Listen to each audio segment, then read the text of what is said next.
Good evening, ladies and gentlemen. Welcome once again to Bridgeforth Field, Winchester, Virginia, home of the Winchester Royals and Valley Baseball League action. Mark Sawyer for the call of tonight's ball game between, yes, it is part two, Winchester taking on the Woodstock River Bandits. These two teams met here last night, a game that Woodstock won 6-1. Getting a little bit late start this evening as we had a rain shower roll through town, but it has gone on to other locations in the league. As I'm being told, we have 3 games already tonight rained out throughout the league. We will update you on those. But again, Royals and River Bandits last night, only game in town. Everybody else had that night off, and the Royals lose that one by the final score of 6-1, breaking their 3-game losing streak and knocking them 2 games behind Woodstock in the Northern Division standings. Royals now stand at 7-7. They are 2.5 games out of first place behind front-running Strasburg and Winchester. Woodstock, they are 9-5. They are third place. They're only a half game back. They can catch Strasburg tonight and possibly pass Newmarket Front Royal, depending on what happens across the bridges. Strasburg has been rained out. Newmarket and Front Royal, they're getting ready to tee it up over at Bing Crosby Stadium. Again, only one game last night. It was right here, these two teams. Everybody else was off. Tonight's schedule looks like this. Newmarket's at Front Royal. Harrisonburg is at Charlottesville. And, of course, Woodstock right here. The other 3 games, I'm told, are all been rained out. Stanton at Percival, Waynesboro at Culpeper, and Covington at Strasburg, all banged because of the rain. And that means officially Percival right now leads the league in rainouts, as they now have 4 that they've got to schedule and make up.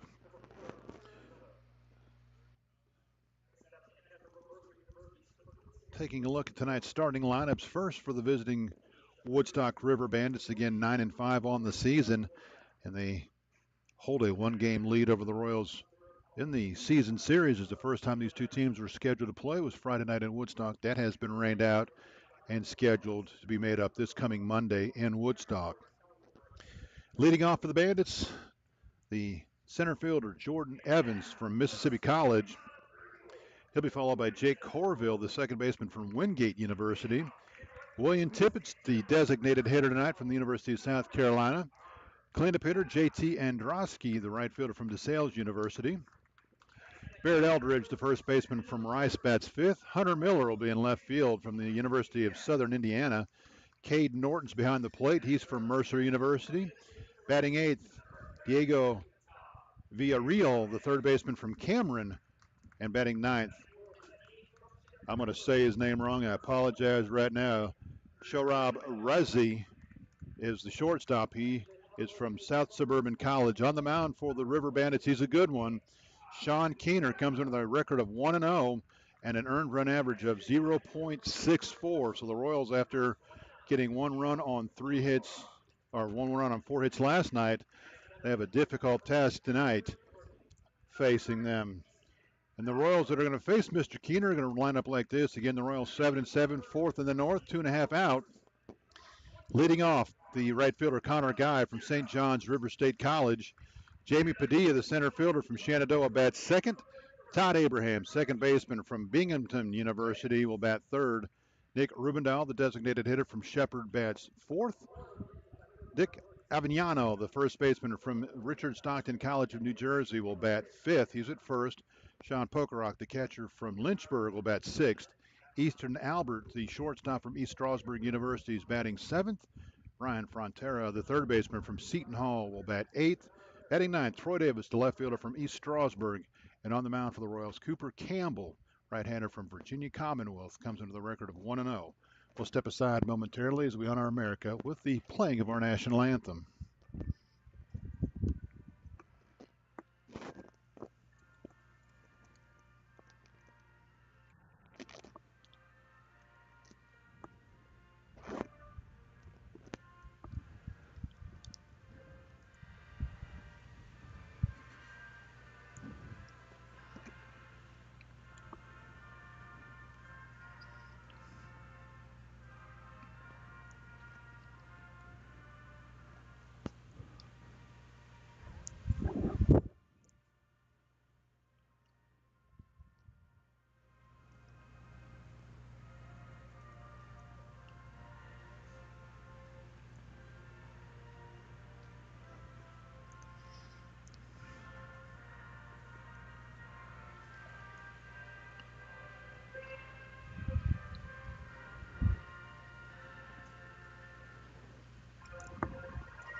Cooper Campbell on the mound for the Royals, making his 4th appearance, 3rd start of the season, comes into the record of 1-0.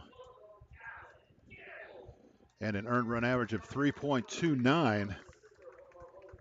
Campbell making again his 4th appearance, 3rd start, 13 2/3 innings, has allowed 14 hits, 5 runs. They're all earned, 3 walks, 13 strikeouts. He is 1-0, and again a 3.29 earned run average.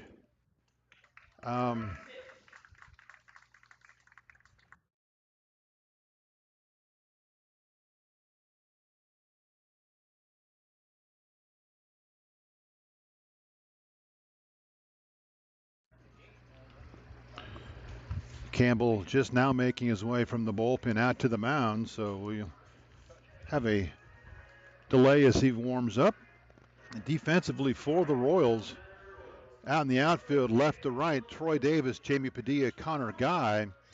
Around the infield, 3rd to 1st, Ryan Frontera, Easton Albert, Todd Abraham, Nick Aviano. Behind the plate, Sean Pokruk, and again, Cooper Campbell gets the nod tonight for the Royals as they try to even this brief 2-game series at a game apiece. After tonight, just one more time will the Woodstock River Bandits be in town this season, barring a meeting in the playoffs, and that will take place next month. Again, these two teams make up Friday's rainout on Monday in Woodstock. Other games the Royals are making up from the weekend, the Saturday rainout against Front Royal will be made up the following Monday, the 30th, and the Sunday rainout against Covington at Covington has been moved to July the 7th. For you Woodstock fans, I think I do have your rainouts rescheduled written down here somewhere. Of course, the Royals rainout will take place next Monday. The rainout at Culpeper will be on the 7th of July, and that is all I have down for Woodstock. And that can't be right since both teams have played 14 games. Anyway, we're ready to go, so we'll check the schedule at a more convenient time. Leading off is Jordan Evans. Evans had himself a nice night here last night, going 3 for 5 with the runs scored and an RBI for the season. Jordan, the right-handed hitting outfielder, hitting .556, leads the River Bandits. He's only played 2 games, 5 for 9. No home runs, 1 RBI. First pitch in there for a strike, 0-1, and we are underway here at Bridgeforth.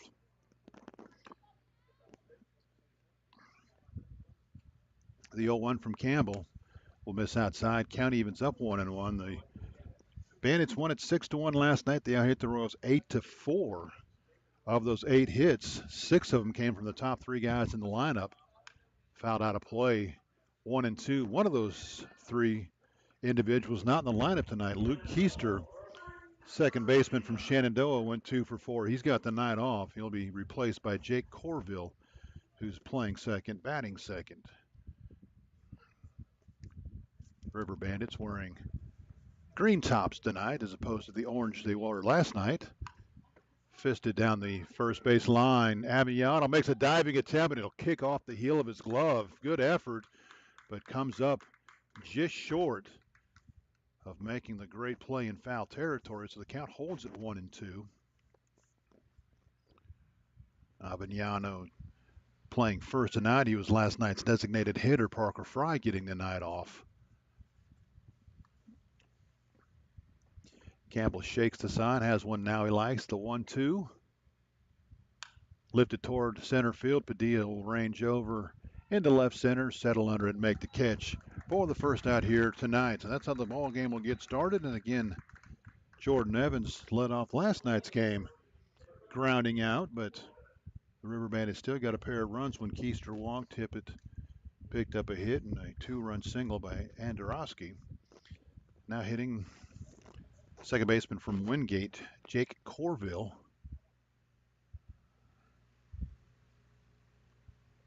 Corville, a .259 hitter, playing in his 10th game, 7 for 27, no home runs, 1 RBI.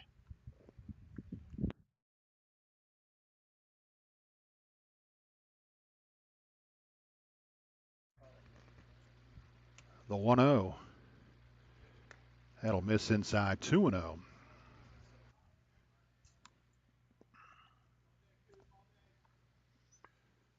Just underway. Delayed to a 7:30 start, so we're about a half hour behind. The 2-0 from Campbell rides in there for a strike, 2-1. Again, 3 other games already rained out tonight. We'll keep tabs on the other 2, especially the game over in Front Royal between the Rebels and the Cardinals. Swung on, foul tipped at the plate. The count evens up 2-2. Everything goes well for the River Bandits tonight. They can find themselves in first place when they get out of bed tomorrow morning. They win and they will even up with Strasburg regardless. And if a Front Royal loss and a Woodstock win, they would take over and pass the Cardinals.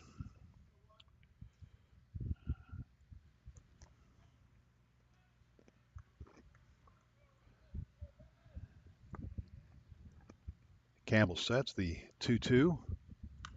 Fouled out of play. We'll do it again.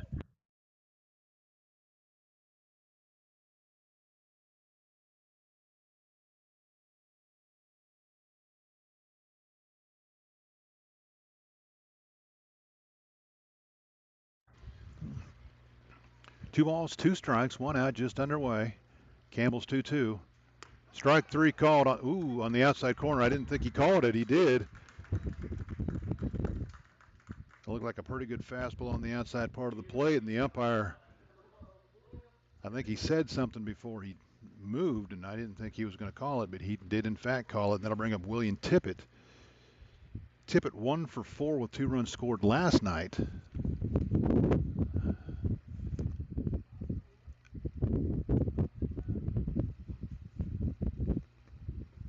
First pitch to Tippett. Fastball inside for a ball, 1-0. Tippett hitting .333, playing in his 12th game. He's 12 for 36. No home runs, 4 RBIs. And if you take away the 2 guys that have less than 10 at-bats, leads the team with the .333 average. Slider in there for a strike. 1-1 the count. Campbell trying to get the Royals out of the first with no runs on the board. Has his sign, the 1-1. And just misses either inside or downstairs. Count 2-1 now on the designated hitter for the Woodstock River Bandits. Hitting in the 3-hole from the University of South Carolina. The 2-1. High and tight, count goes 3-1.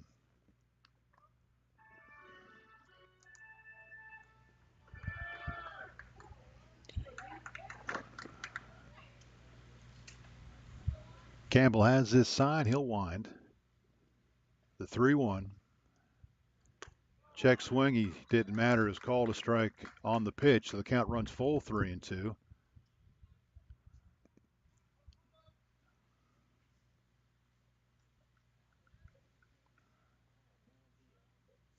Campbell's payoff pitch. Just missed. Everybody wearing the gold tops was heading toward the dugout, but Tippett will take the walk and head to first. It'll be a 2-out base runner. I bring up JT Andrasky, the right fielder from DeSale University. JT had himself a big 2-out, 2-run single in the first inning for the River Bandits last night. 1 for 4 with a run scored in those 2 RBIs, hitting .267 his 14th game, 12 for 45. No home runs, 5 RBIs. First pitch in there for a strike, 0-1. Tippett is 3 for 3 in stolen bases if the River Bandits so choose to go that direction. There are 2 outs here in the top half of the first. No score, just underway. Campbell comes set.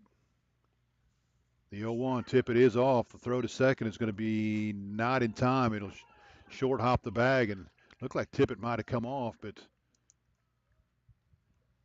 Abraham not able to keep the tag on him, so give Tippett his 4th stolen base of the season. And the Bandits have a runner in scoring position now with 2 outs. 1-1's the count on the hitter. And just like yesterday, Andrasky with the chance to give the River Bandits a lead. here in the first. The 1-1.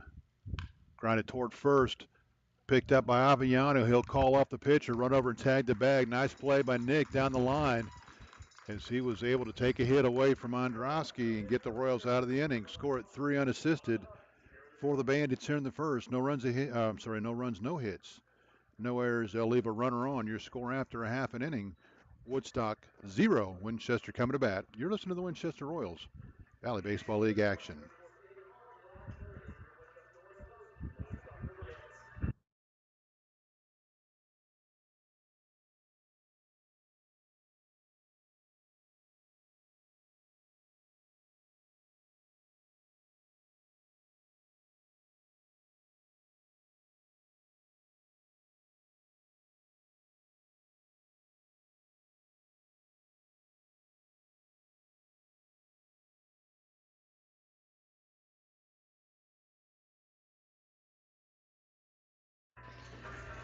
Sean Keener takes the ball for the River Bandits. He'll face the Royals here from Bridgeforth.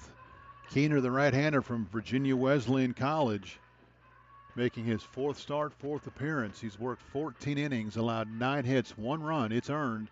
He's walked 4, struck out 13. He's 1-0 with a .64 earned run average. Yes, I said .64 earned run average through 14 innings.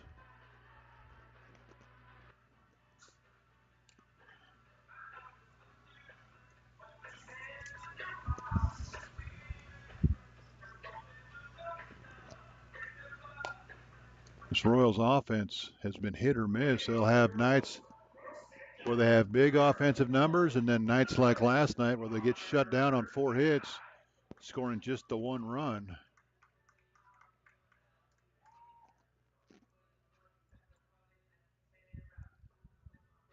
And I've got the Royals stat sheet pulled up, but I've got the wrong year. I'm looking at guys that played here last year. No wonder it didn't make any sense.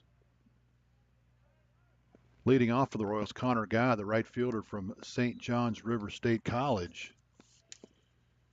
Guy last night 0 for 1. He walked 3 times. First pitch off the plate for a ball, 1-0.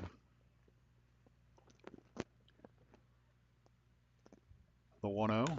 Lifted toward left center field. Going back on it is Evans, and he will track it down about 2 steps short of the warning track in deep left center field. So Guy gave it a ride, but he will fly out for the first out here in the inning, and that'll bring up Jamie Padilla. Padilla, center fielder from Shenandoah. Padilla 0 for 4 last night with 3 strikeouts.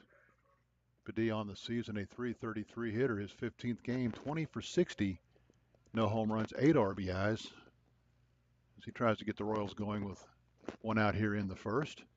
Slider off the plate for a ball, 1-0.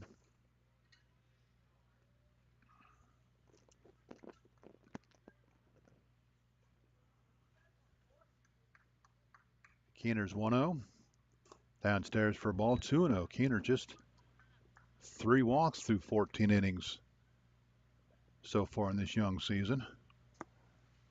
As his sign, he'll work from the stretch, the 2-0. Popped it up, going back on it is Corville. Coming in is Androsky, and he will call everybody off, and he'll make the catch in right center field for the second out of the inning.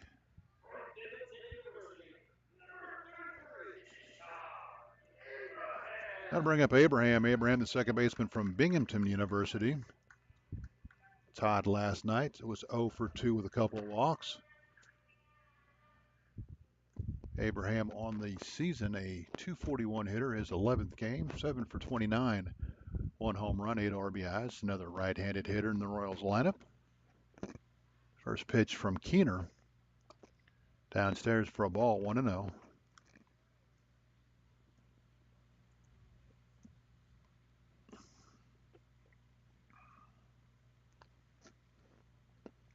Keener comes set, his 1-0. Grounded toward short. Razzie will make the play. Long throw short. Nice scoop at first base by Eldridge to retire the side. So Abraham out 6-3, and the Royals go in order here in the first. Your score after 1 complete. Woodstock 0, Winchester 0. You listen to the Winchester Royals and Valley Baseball League action.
We go to the second, no score. Royals and River Bandits. The River Bandits got a 2-out base runner, left him at second. The Royals go 1, 2, 3 and out. Back to the mound for the Royals.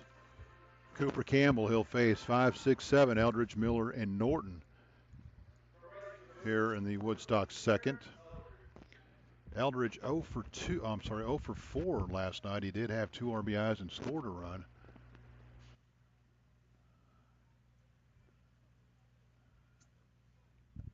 Eldridge on the season, a 122 hitter, his 13th game, 5 for 41, no home runs, 2 RBIs. Some faithful for the Woodstock River Bandits filing into the stands.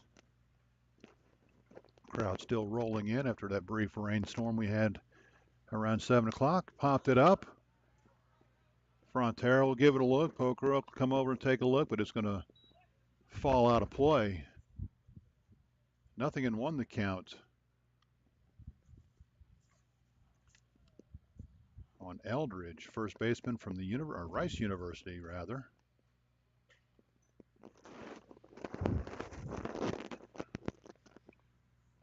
Campbell's line, the 0-1. Drops the slider in there, nothing in 2. Campbell has one of those sidearms frisbee type sliders that looks like it's coming at you and it drops over the plate. The line, the 0-2. He'll go outside with it, try to get him to chase. And that'll miss 1 and 2. And he's got a couple of different variations of speed with that pitch. That one was the hard breaker. Eldridge able to lay off of it. 1 and 2. The line, the 1-2. Same pitch, same result. Misses outside 2 and 2. Couple of good hard breakers there, but Eldridge, good discipline, laid off both of them. And the count even up 2 and 2 now. Campbell's 2-2. Fisted towards short. Albert up with it. Long throw on to first in time for the first out here in the second inning. I bring up Hunter Miller. Miller from the University of Southern Indiana. A .250 hitter, 14th game, 10 for 40, 1 home run, 6 RBIs. Did not play last night, left-handed hitting outfielder. Fastball in there for a strike, nothing in 1. Couple solid pitchers doing battle here tonight, keeping the game moving as they both work with good pace with nobody on, and that pitch off the plate for a ball. 1 and 1 the count.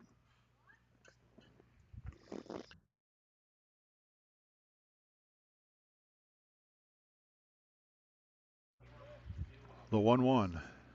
That'll miss way outside. 2 and 1.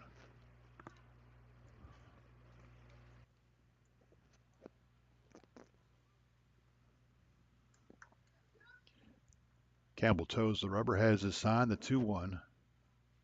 Fouled into the screen. Count evens up 2 and 2.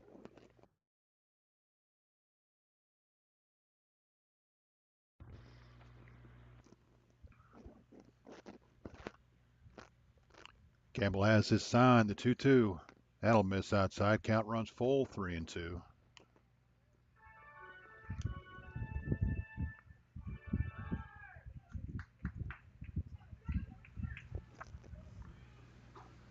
The 3-2. He said he went too far. The home plate umpire called it on the swing. Miller was headed toward first, and I think he wants at least an appeal down to the third base umpire, but the home plate umpire said, no, you swung too far, and rings him up on strikes. Miller can't believe it, but he is out. Number 2 here in the second inning brings up Cade Norton. Norton, the catcher from Mercer University. Came in as a defensive replacement last night. Pitch in there for a strike, nothing in 1. Hitting .083, his 8th game, 1 for 12. No home runs, no RBIs. Last night did come to the plate twice. Walked once, struck out once. This pitch swung on and missed, nothing in 2 the count. So Miller's beef wasn't that He didn't swing. He just wanted the home plate umpire to appeal to one of the base umpires, and he did not. He said, nope, I got the swing and you're out. The 0-2 to Norton just missed outside, count 1-2. Good fastball on the outside part of the plate. Called just outside.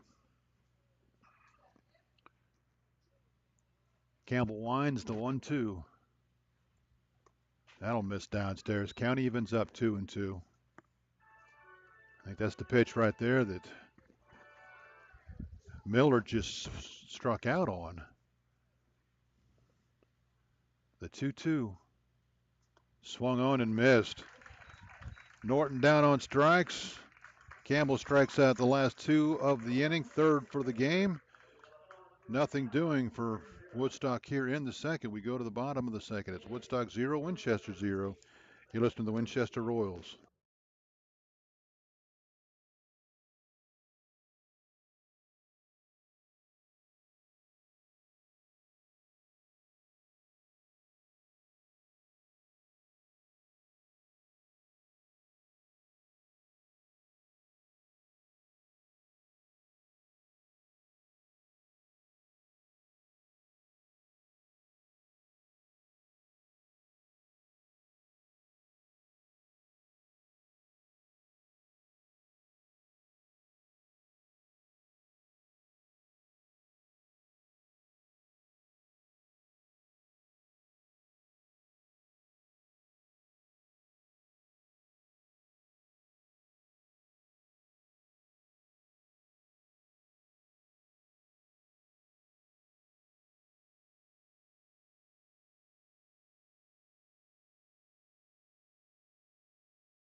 We go to the bottom of the second. Royals River Bandits, no score after an inning and a half.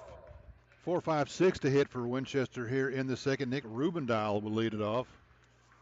Nick last night did not play. I think he came in as a pinch hitter. I think he may have walked in the 9th. I think Nick got the 2-out walk to extend the game. Swung on and missed. Nothing and won the count on the Royals designated hitter. Rubendial, a .257 hitter, his 13th game, 9 for 35.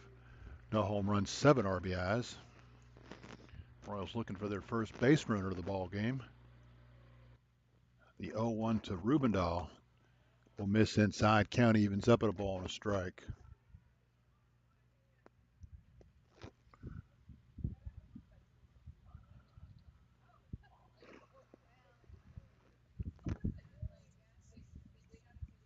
Keener comes set. His 1-1 to Rubendial. Grounded foul toward the Royals dugout. And bounces over the dugout into the stands. 1-2 the count as the youngsters scramble forward to see who's going to get the freezy pop.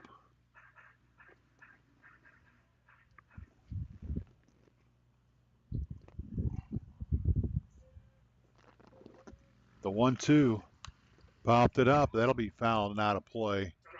Count holds at a ball and 2 strikes.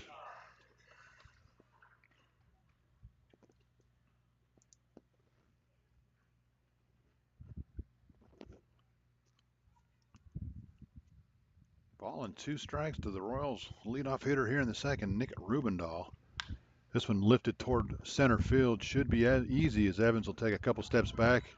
Now come in and make the catch for the first out here in the second inning.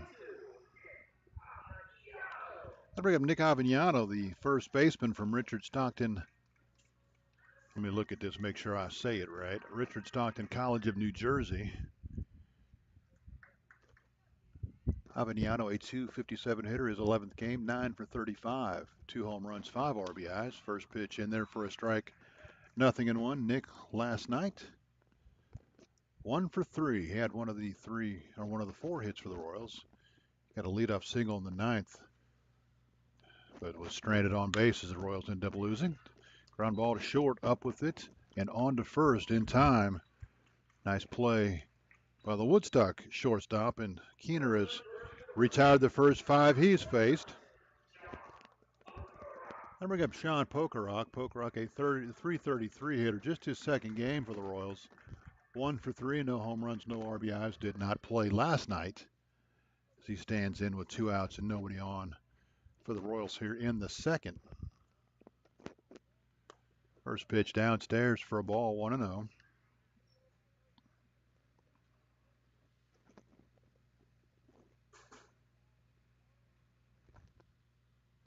Keener comes set, the 1-0.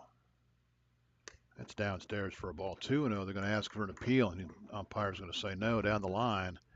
So 2-0 the count.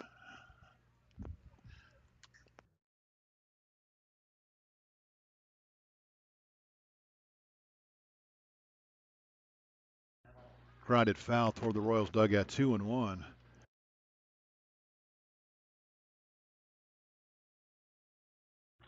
Looked like that.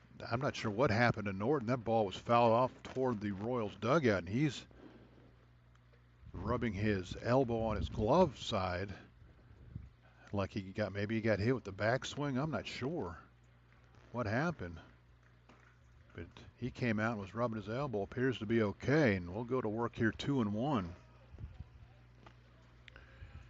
Keener with the 2-1, fouled off the end of the bat.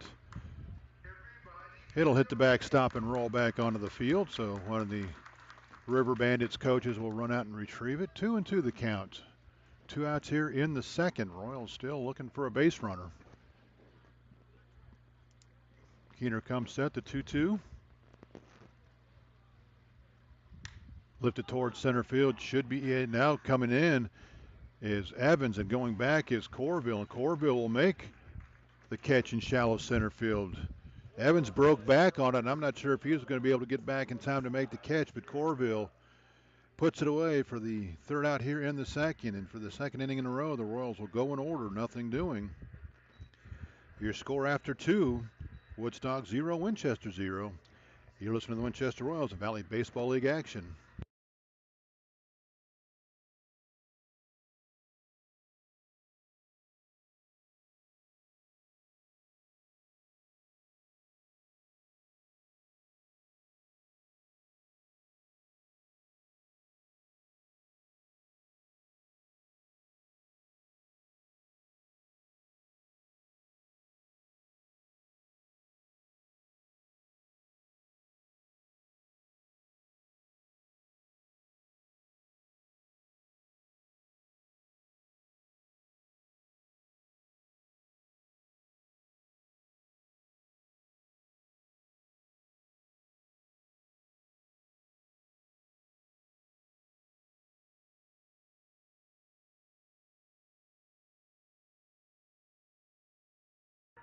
Cooper Campbell back to the mound for the Royals. We head to the top of the third. No score. Mark Sawyer on the call for tonight's game between the Bandits and the Royals.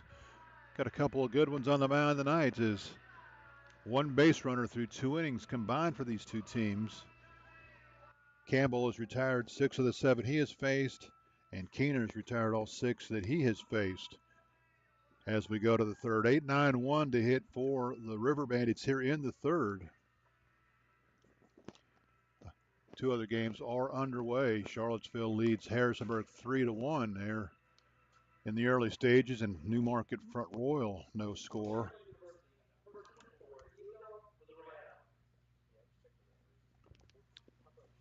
Diego Villarreal will be the hitter, third baseman from Cameron. Left-handed hitting corner infielder. Playing in his 10th game, and 0-56 hitters. He'll foul this one down the left field side toward the Royals bullpen. 0-56, playing in his 10th game, 1 for 18. No home runs.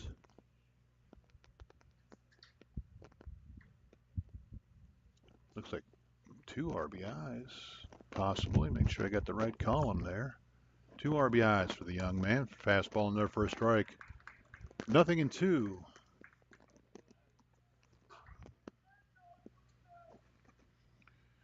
He'll step out, think about it for a second. Now stand back in. The 0-2 from Campbell.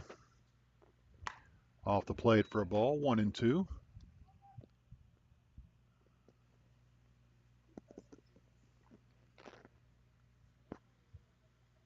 The line, the 1-2. Upstairs, count evens up 2-2.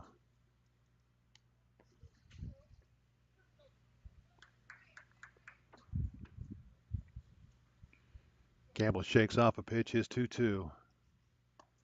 Strike 3 called. Diego thought it was upstairs. He's down on strikes. That's the third strikeout in a row for Campbell, fourth for the game. Then bring up Rosali, shortstop from South Suburban College, a 400 hitter, just his third game for the Bandits. 2 for 5, no home runs, 1 RBI. 9-hole hitter, looks like he's got some pretty good speed. Good guy to keep off the bases. Fastball in there for a strike, 0-1. Of course, when you're talking about Jordan Evans hitting at the top of the order coming up next, everybody's a good guy to keep off the bases. Diving effort by Albert off his glove into left field. Has hit on a rope, and Easton tried to make the catch, but kicks off his glove, and it'll go into left field. It'll be a base hit. First hit of the game for either team, and that takes us back to the top of the order for Jordan Evans. Rizai, no stolen base attempts yet for the River Bandits. Let's see if they put him in order here at the top of the order, up in one out.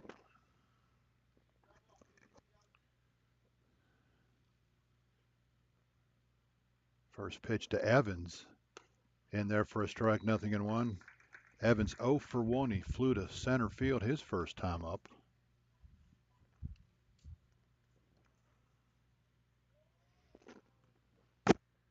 Campbell will take a look at the runner at first. The 0-1. Swung on and missed. He pulled the string on an off-speed pitch. Got him to chase one inside. The River Bandits' first base runner, Tippett, in the first inning, picked up a stolen base, but so far the runner at first has not shown. Now the throw to first and diving back in safely. 0-2 the count on Jordan Evans, who had a good night here last night with 3 hits.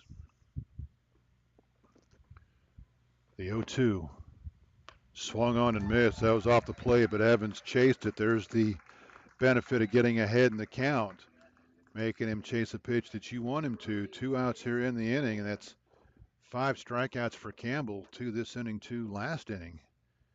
And that'll bring up Jake Corville, who struck out looking his first time up, 0 for 1.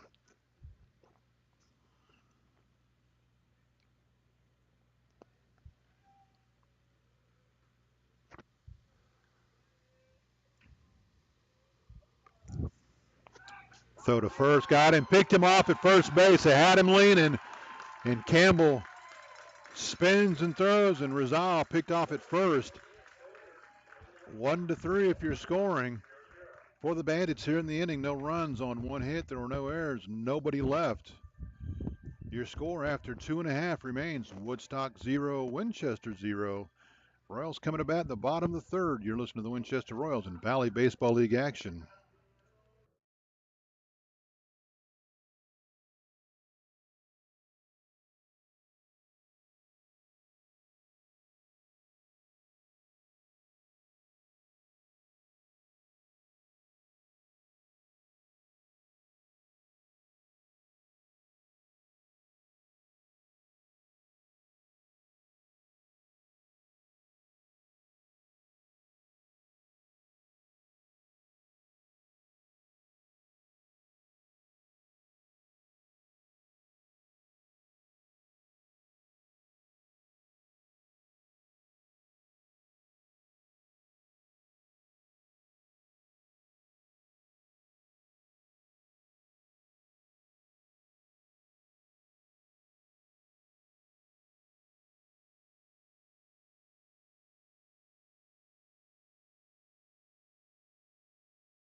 We go to the bottom of the third. Royals and the River Bandits, no score. 7-8-9 to hit for Winchester here in the third. Easton Albert will lead it off. Shortstop from East Strasburg. Just getting back from the Division II World Series. Albert on the season for the Royals. Red-headed hitting shortstop.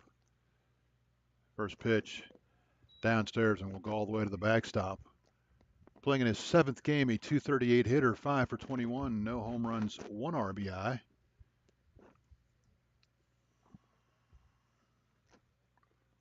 A 1-0.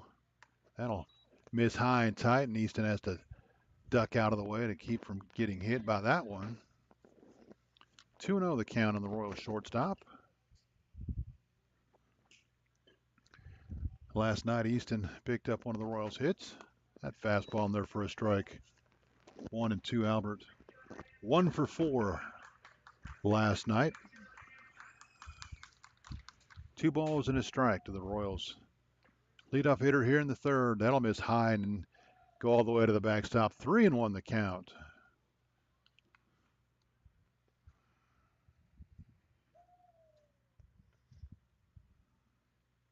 Albert tried to be the first base runner for the Royals here in tonight's ball game. Just 1 hit between the two teams through 2.5. The 3-1. Grounded towards short. Rosari up with it. Fields throws on to first in time. Albert will ground out 6-3 for the first out here in the third. That'll bring up Ryan Frontera, third baseman from Seton Hall. Frontera, his 10th game, a .238 hitter, 5 for 21, no home runs, 1 RBI.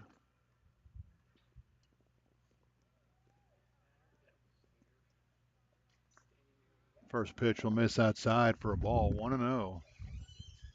Keener has fallen behind the count to a couple hitters, but has been able to rebound and retire every one of them so far. The 1-0. That's downstairs for a ball, 2-0.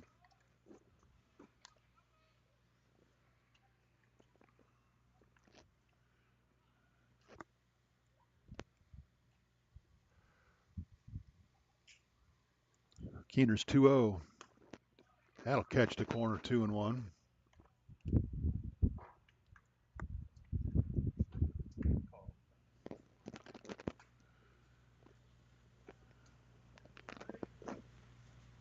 The 2-1 from Keener. Off the end of the bat, right to Keener. He'll spin and throw on to first, and Frontera retired 1-3. And Keener has retired the first 8 he has faced. Bring up Troy Davis. Davis, the left fielder from East Strasburg, a .273 hitter. His 6th game, 3 for 11, no home runs, 1 RBI. Went 2 for 4 last night. Picked up 2 of the Royals' 4 hits, a double and a single. Slider in there for a strike, 0-1. And in fact, I believe it was in this same situation that Davis picked up the first hit for the Royals last night. Swung on and missed. He chased a breaking ball way off the plate. Again, the effect of getting ahead in the count. 0-2.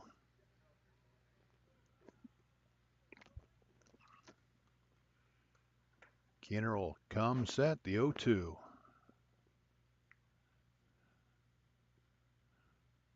Fouled into the screen. We'll do it again, 0-2.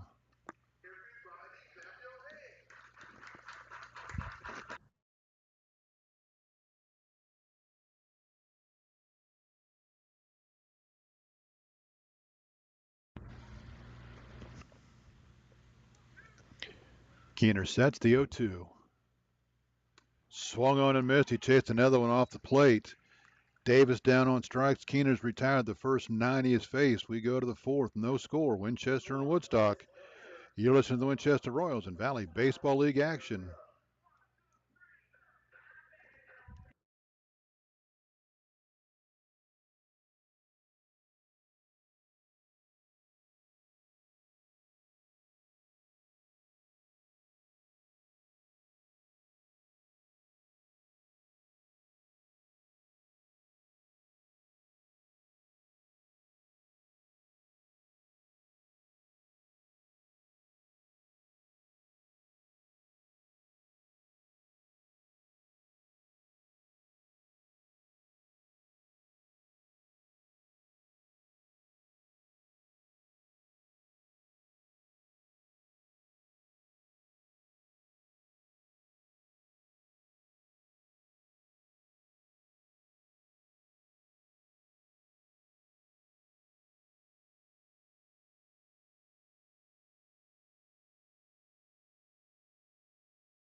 Welcome back to Bridgeforth Field, Winchester, Virginia. Mark Sire on the call for tonight's game between the River Bandits and the Winchester Royals. We go to the fourth, no score. The Bandits have put a couple runners on base with a walk and a base hit.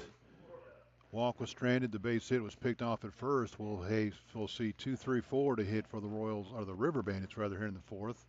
Corvell, Tippett, and Androsky. Corvell 0 for 1. He struck out looking his first time he was at the plate when the runner was picked off at first to end the third inning.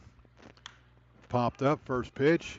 Abraham calling everybody off and will make the catch over in the area of the second baseman. Quickly one out here in the Woodstock fourth. Bring up Tippett. Tippett, a 2-out walk in the first, stole second, but was stranded there. No official at bat yet. Newmarket Front Royal 0-0 there in the second. Charlottesville leads Harrisonburg 3-1. They're in the fourth. Top of the fourth. Everybody else rained out tonight. Fastball off the plate for a ball, 1-0. Percival's going to have to extend their season into August so they can get all their games in. The 1-0. That's in there for a strike. Count evens 1-1.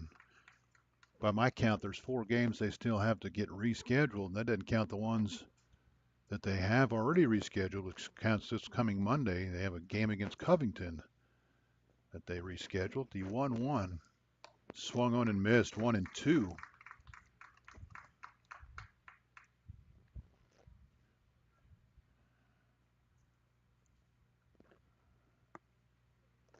Waynesboro now with a couple that they got to make up. The 1-2 swung on and missed, down on strikes is Tippett. The Royals have 3 games to make up, but they're all scheduled. Starting with this Monday at Woodstock against these River Bandits. Following Monday here against Front Royal. And the Covington game has been pushed to July 7th, right after the 4th of July holiday weekend. Androsky 0 for 1. Grounded to first his first time. He'll take a fastball off the plate for a ball, 1-0.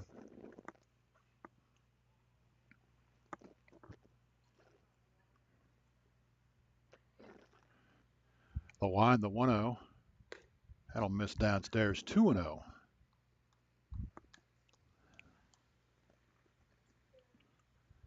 Campbell's going to take a little walk back behind the mound and settle himself down, crawl back up. 2-0 the count to the left-handed hitting Androsky. That's grounded towards second. Abraham will range over, field throw on to first in time to retire the side. So a second 1-2-3 inning for Campbell and the Royals. Your score after 3.5 remains Winchester 0, Woodstock 0. You're listening to the Winchester Royals and Valley Baseball League action.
We go to the bottom of the fourth. Royals still looking for their first base runner.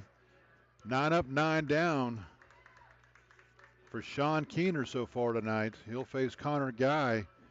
Guy came the closest to getting a hit. He laced one to the left center field alley, but it was tracked down by Jordan Evans to lead the game off for the Royals. First pitch to Guy He'll take down and in. They'll ask for help down the line, and they'll say he did not swing. So 1-0 the count.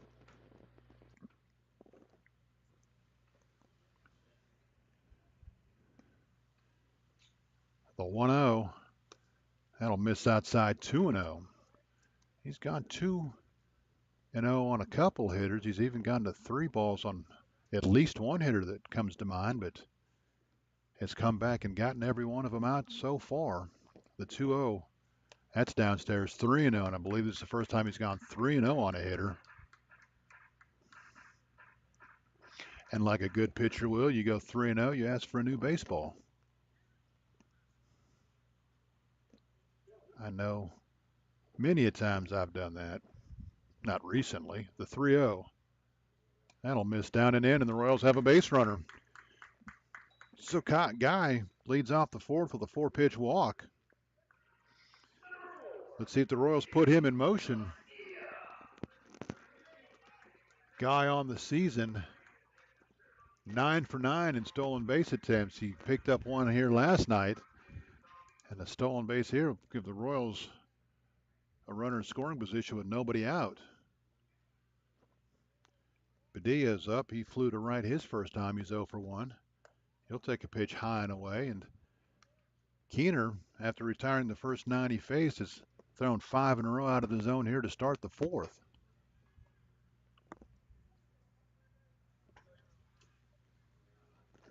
The 1-0. That's in there for a strike. Count evens 1-1. Now we'll see what the Royals do. 1-1 with nobody out. Connor Guy at first. Keener comes set. He'll take a look at Guy. The 1-1. Grounded towards short. Should be 2. Up with it to second for 1. On to first. In time. It'll be a 6-4-3 double play. Royals get a leadoff man on and quickly get him doubled up. So Padilla hits in the 6-4-3. And now Abraham will hit with nobody on and 2 outs. Abraham 0 for 1. He grounded to short his first time.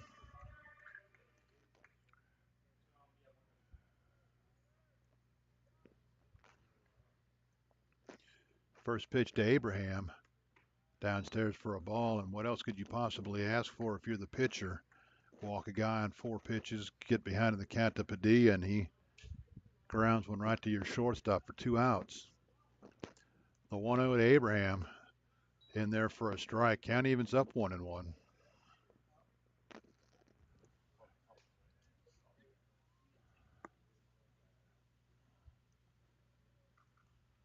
The set, the 1-1. That's downstairs, 2-1.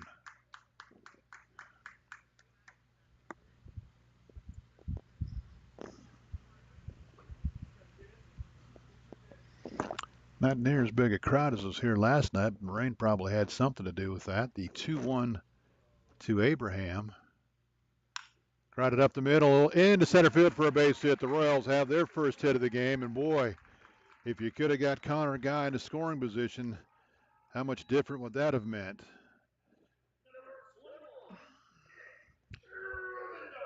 So the Royals get a couple base runners here in the fourth. Unfortunately, one of them erased on a double play. That'll bring up Rubendahl. He flew to center field his first time. Like to see him run one up the alley and see how quickly Abraham can get around the bases. 2 outs here in the Royals' fourth. Swung on and missed. Good hard slider. Down and away. Rubendahl down to the count now 0-1.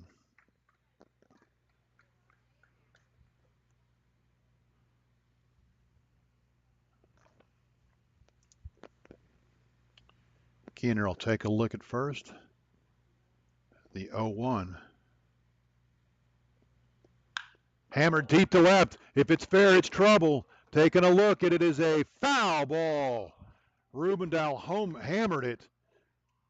Abraham is saying it's a fair ball. But the Royals are going to lose that discussion. Rubendahl gave it a ride, but it is called foul.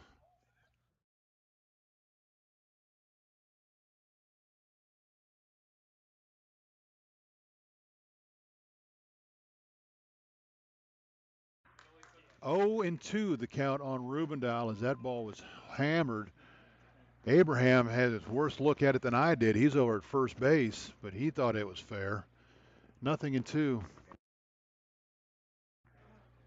The 0-2, high and tight. 1-2 the count. Oh, if Big Nick could have kept that fair.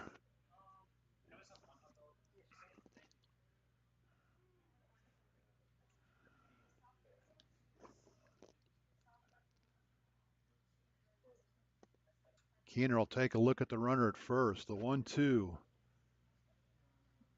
Off of the pitch is Abraham, but it won't matter as Rubendahl will swing through the breaking ball and strike out to end the inning. So the Royals make a little bit of noise here in the fourth, but can't cash anything in. And for the Royals, no runs a hit, no errors. They leave a runner on. Your score after 4 complete, Woodstock 0, Winchester 0. You're listening to the Winchester Royals and Valley Baseball League action.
We go to the fifth. Royals make a little bit of noise, just miss putting some runs on the board, but come up empty.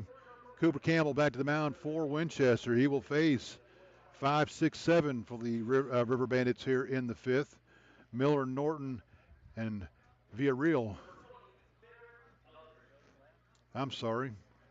Let's try that again. Eldridge, Miller, and then Norton. Eldridge will lead it off. He's 0 for 1, grounded to short his first time.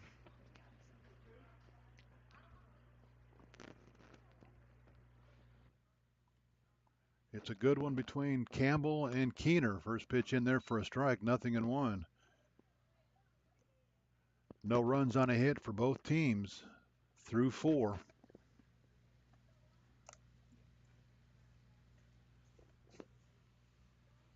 The 0-1.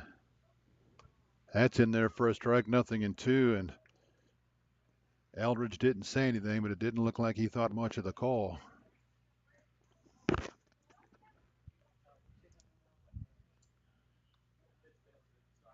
The one, the 0-2.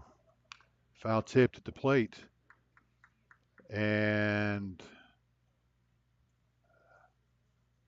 I'm not sure what's going on. The umpire's calling to the Royals dugout. And I guess it fouled off a Pokerock.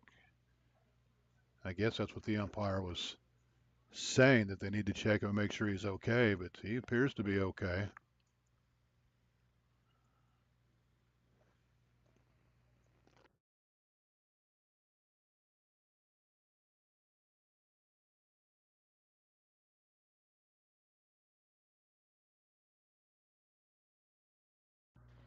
So no balls and 2 strikes on the leadoff hitter here for the Rebel. I keep wanting to call them Rebels, and I know that's not right. In any event, Eldridge swings and misses on the 0-2, and he's down on strikes. First out here in the fifth. 7th strikeout for Campbell. That'll bring up Hunter Miller. Miller struck out his first time up. He's 0 for 1. A lot of 0-fers so far for both teams through the first 4 innings of the game. Campbell has this sign. The first pitch will miss downstairs for a ball. 1-0.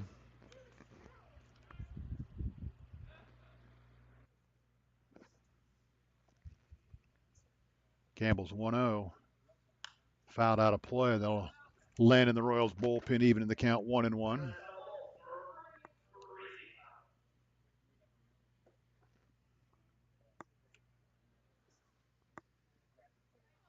Both these teams back in action again tomorrow night, weather permitting. The 1-1. Fouled out of play 1-2. Woodstock returns home to take on the Front Royal Cardinals, which will be a battle between two teams near the top of the standings, depending on what happens tonight. Royals right back here to close out a 3-game homestand against the Purcellville Cannons, a team they beat last week 6-5 in 10 innings. The only time those two teams have met so far this season. The 1-1 or the 1-2 off the plate for a ball. Count evens up 2-2. One out top of the fifth, no score. Just a couple of base runners both ways so far. The 2-2. That'll miss outside. Count runs full, 3-2. Campbell just one walk so far. It came with 2 outs in the first.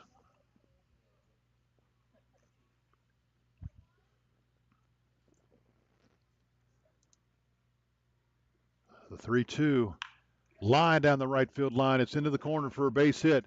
Rounding first and heading to second. And he's going to cruise in easily with a stand-up double. He got a hanging breaking ball on the inside part of the plate, and he ripped it down the right field line. Only question as to whether it was going to be fair or not, and it did land fair for second hit of the game for the River Bandits. First extra base hit, and he'll be at second now for Cade Norton, who struck out his first time up. He's 0 for 1.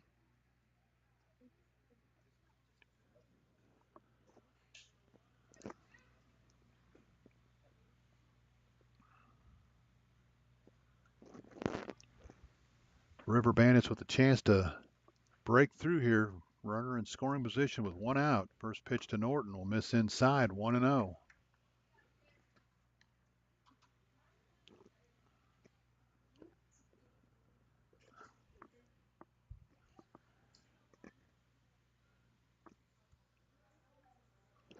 Campbell comes set, the 1-0.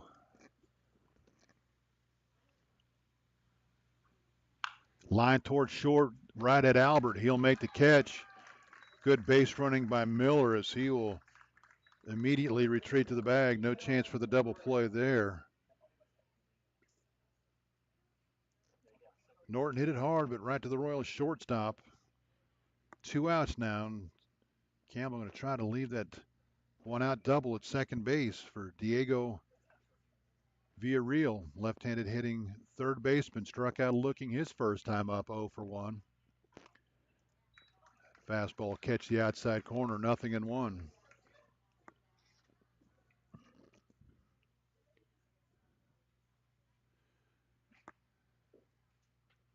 Campbell and Keener matching each other pitch for pitch so far here tonight, the 0-1. Outside corner, 0-2, and Diego thought it was outside. He'll have a brief discussion with the home plate umpire. Yeah, he'll stand in, 0-2. Campbell has his sign. The set. The 0-2. Upstairs, 1-2. Miller's at second. He doubled with 1 out. He's still there now with 2. Campbell trying to work around him.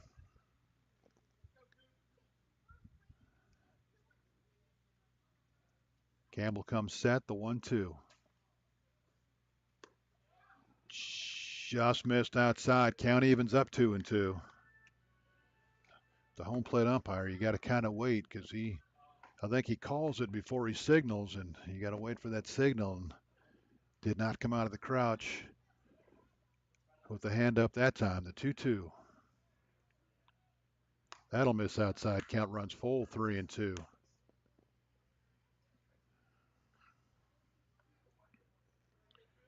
Two outs here in the fifth.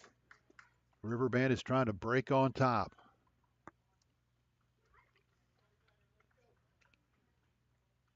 The set, the 3-2.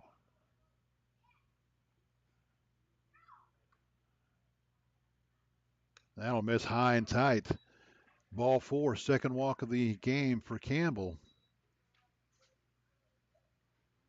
And And the River Bandits will have 2 on now. They'll bring up Rosati. He has one of the 2 hits for the River Bandits. And if he gets one here, Woodstock's going to take the lead. 1 for 1. He was picked off of first to end the 3rd inning. Campbell's first pitch. Fouled out of play, 0-1.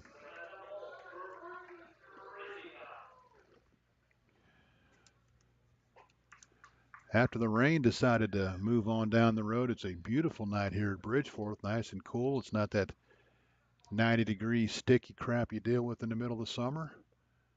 Sun back behind the clouds. The 0-1 from Campbell.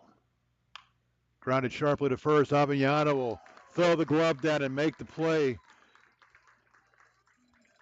So the River Bandits threaten here in the 5th. Put a couple runners on, but they come up empty. No runs a hit, no errors. They'll leave 2 on. Your score after 4.5.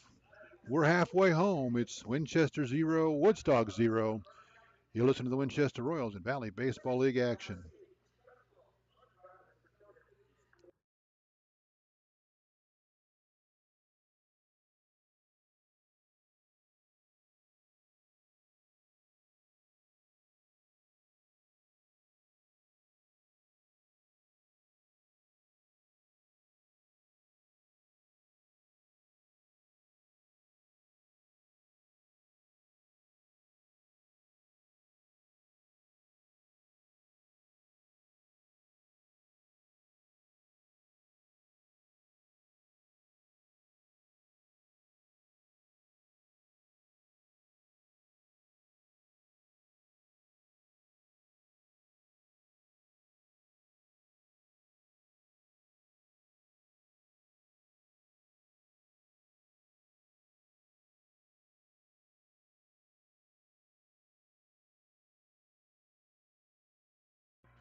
River Bandits put on 2 runners in the 5th. Couldn't move them around. They leave 2 stranded. We go to the bottom of the 5th. No score. Winchester in Woodstock. Live from Bridgeforth Field. Other games, Front Royal leads Newmarket 3-0. They're in the top of the 4th. Bottom of the 5th, Charlottesville leads Harrisonburg 4-1. Nick Avignano just made the play to end the inning, will lead it off. He's 0 for 1. Grounded to short his only time up. First pitch from Keener. Downstairs for a ball, 1-0.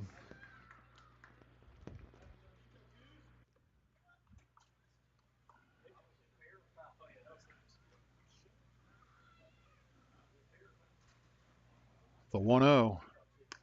That'll miss outside, 2-0.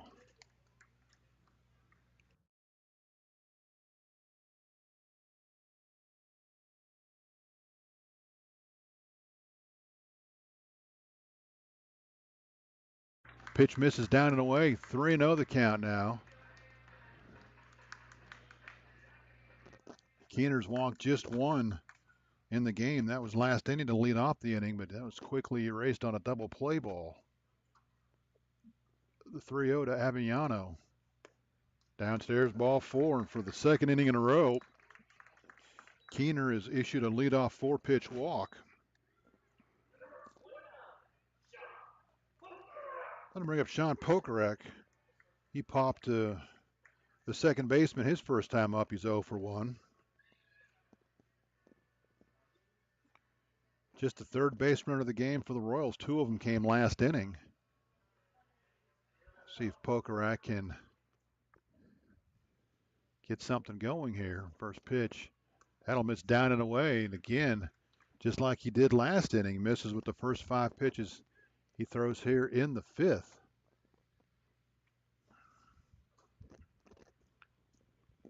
If Pokerak can lace one up the alley somewhere, the 1-0. Downstairs for a ball, 2-0. That's going to bring Norton out from behind the plate.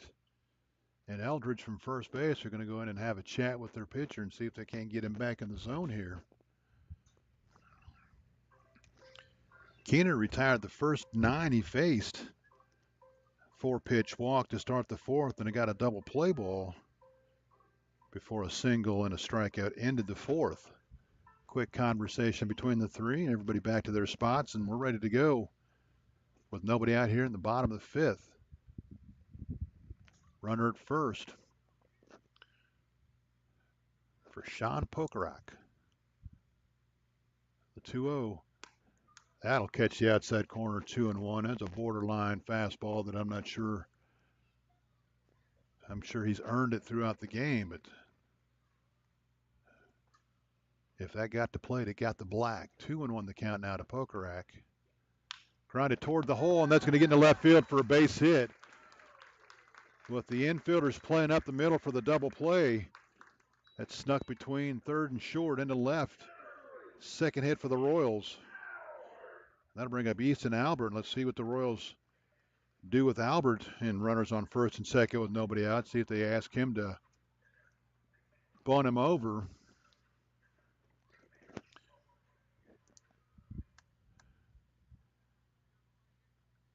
My guess is yes. Eldridge is thinking yes, as he's way in on the grass, and before we find out, there's going to be a meeting between the River Bandits coaching staff and the entire infield. They're going to decide what they want to do here and how they're going to do it. Second hit of the game for the Royals. First time they've had multiple runners on at one time. They had 2 runners last inning.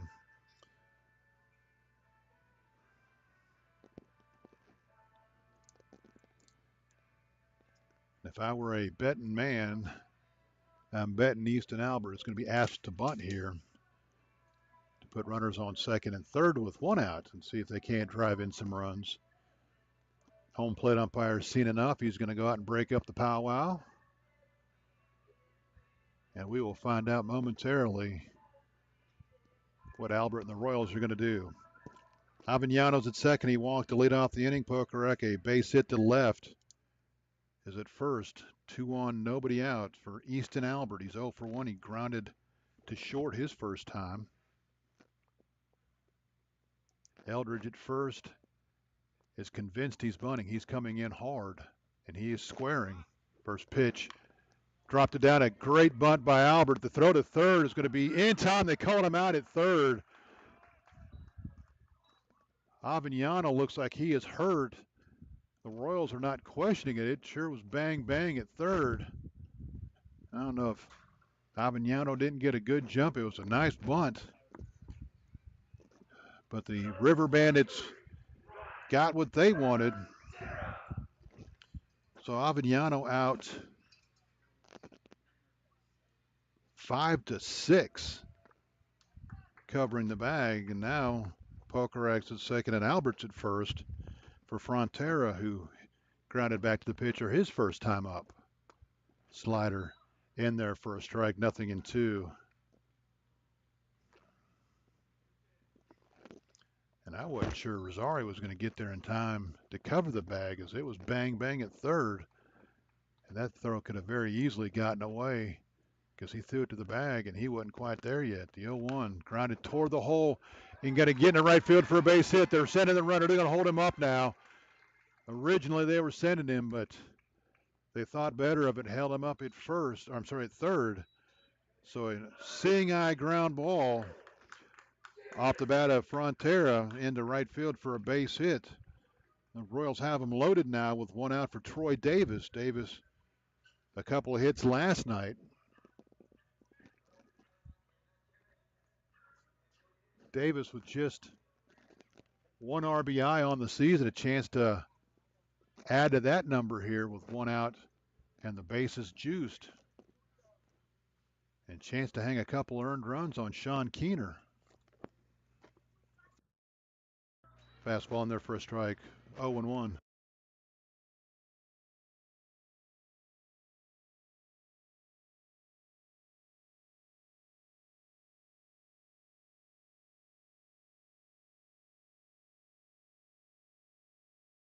The 0-1 tapped over the mound. It's going to be a tough play. They're going to tag the runner and make the play at first, but no play at first. So a nice job by Frontera to slam on the brakes and make them come and tag him.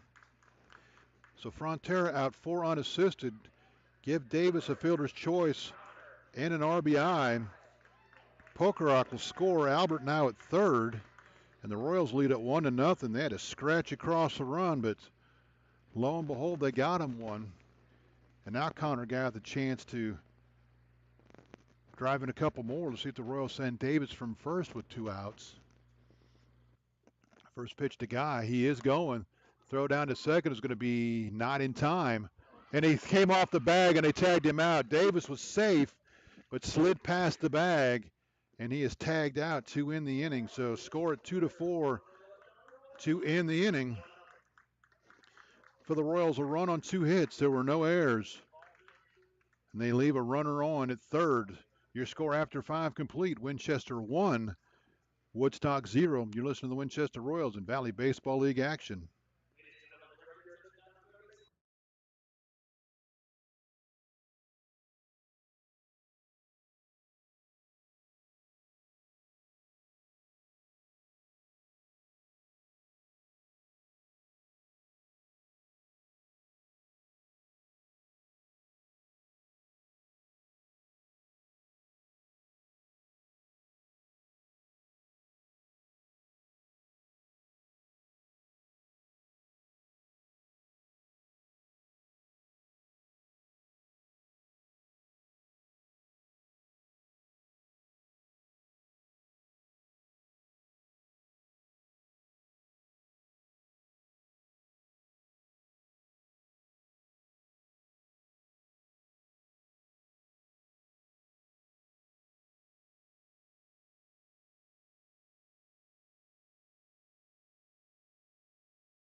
We go to the 6th. The Royals lead at 1-0. Cooper Campbell back to the mound for Winchester. Now has a 1-run lead to work with. Royals, you want to talk about scratching across the run. A walk, a base hit, a fielder's choice, a base hit, another fielder's choice to get that run in. The Royals have now hit the River Bandits 3-2.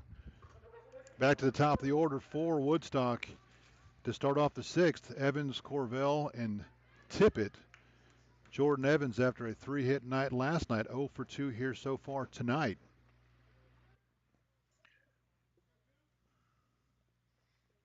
Royals won a 1-0 game against Charlottesville here last week. First pitch will miss outside for a ball, 1-0. And I'm sure nobody's nerves are ready to deal with that again. The 1-0. Popped him up. Frontera coming on, calling everybody off. He'll make the catch right in front of the mound for the first out here in the 6th. So Campbell still on for the Royals.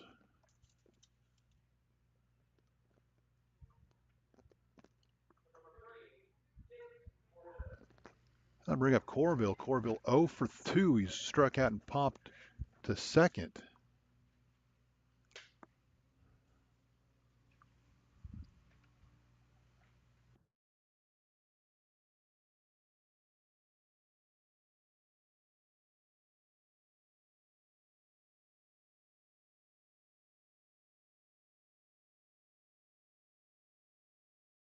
First pitch off the plate for a ball, 1-0. The 1-0, that'll miss way outside. 2-0 the count. Jake Corville trying to get something going for the River Bandits here with 1 out in the 6th.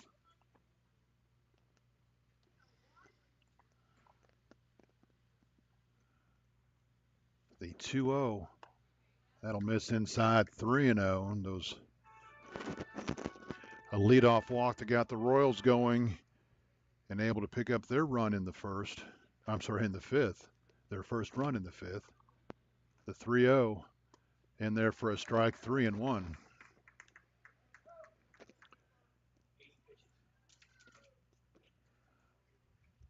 Corville, good speed at the plate. Like to keep him off the base, especially at the middle of the order coming up 3-1. And that'll miss outside, ball 4. So Corville will draw the walk. He'll be a one-out base runner down at first. 1 for 1 in stolen bases on the season for him. And that'll bring up William Tippett. Tippett 0 for 1. He walked, stole a base in the first. He's also struck out. And I'm sure the River Bandits would love to get that runner into scoring position, so a base hit ties the game.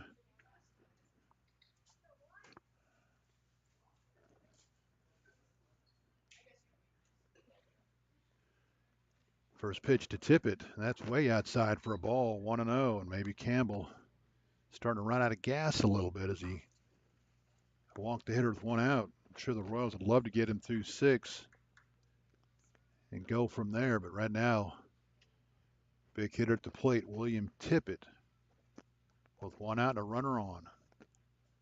Check of the runner, the 1-0. Slider in there for a strike, nothing in 1, and again had to wait for the umpire to come up and throw out the right hand. I wasn't sure that he was going to, but he does for the count evening up 1-1. Campbell has his sign.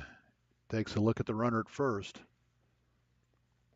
The 1-1. Runner off with the pitch. Lifted toward left field. Should be easy for Davis. He'll range over, make the catch in left center field, and the runner will have to go back to first. So a big out there for Campbell and the Royals as the runner was off with the pitch. And he'll be down there now with 2 outs for JT Androsky. He had a big 2-run, 2-out base hit here last night. So far tonight, he's 0 for 2. He's grounded to first, grounded to second. First pitch, foul toward the Royals dugout, 0-1. So Campbell trying to work around a 1-out walk, keep the Royals with that 1-run lead here in the 6th. Get this guy, then you just got to worry about winning the back third of the game. Campbell comes set, the 0-1. Grounded right up the middle. It's going to get to center field for a base hit. Right over the mound, over the bag, into center field. It'll be the 3rd hit of the game for the River Bandits. That'll bring up Barrett Eldridge. Eldridge is 0 for 2. He's grounded to short and struck out. Now you're just looking for an out any way you can get it. A run, 3 hits, no errors for the Royals. No runs, 3 hits, no errors for the River Bandits. Another hit here, and Woodstock will tie the game. Slider drops in there for a strike, 0-1. And you got to wonder, this might be the end of the line for Campbell if he gets through this inning. Campbell comes set, the 0-1. Swung on and missed. Same slider, but on the inside part that time, and now it's 0-2. And now you got to go to work with a good pitch here, 0-2. You don't want to leave anything over the plate that he can turn into a mistake. The 0-2. Grounded, lifted towards second base. It's going to get over his head into right field, and that's going to tie the game. The throw to the plate is going to be not in time. He hit it off the end of the bat, but again, a pitch that's not exactly where he wanted it to, and Eldridge will hit it right off the end of the bat and flirt into right field for a base hit to tie the game up.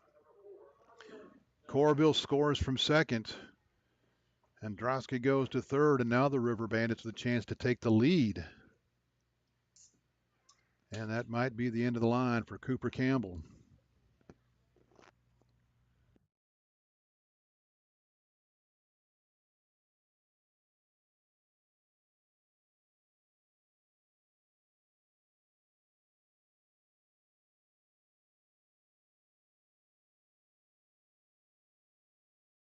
And that will indeed do it. Campbell will leave the game. Cannot win it now. We'll check the new Royals pitcher.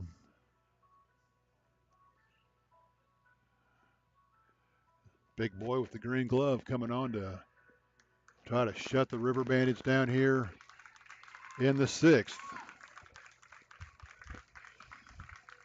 Campbell goes 5 2/3. So far a run it's earned. He walked 3, 4 hits, struck out 7. Cannot win it, can only lose it.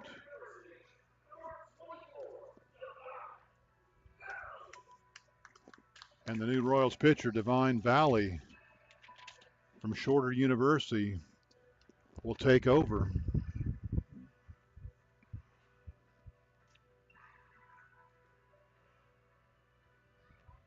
It's a tough break for Campbell because he certainly pitched well enough to get the win here tonight, but so has Sean Keener, so it's going to be up to the Royals bullpen now to slam the door and keep this at 1-1. Divine Valley making its 5th appearance, all in relief. He's worked 6 innings, allowed 6 hits, 8 runs, 5 are earned. He is 1-0 with a 7.50 earned run average.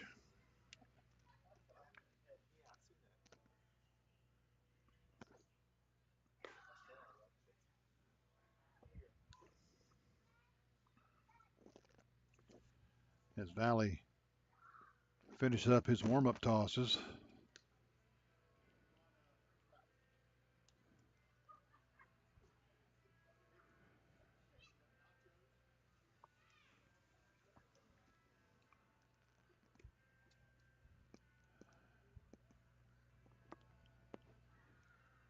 Front Royal and Newmarket still 3-0 Front Royal. They're in the bottom of the 5th. Harrisonburg, Charlottesville, that game moving right along. They're 4-1, top of the 7th.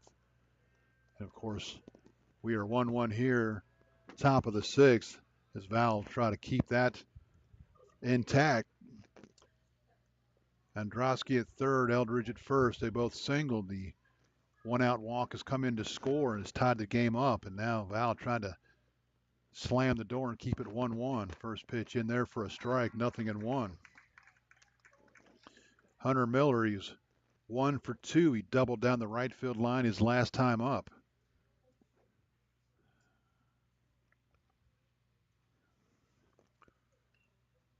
The 0-1.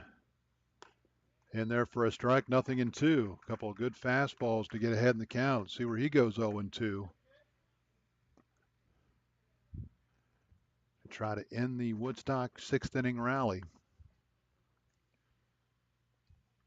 The 0-2.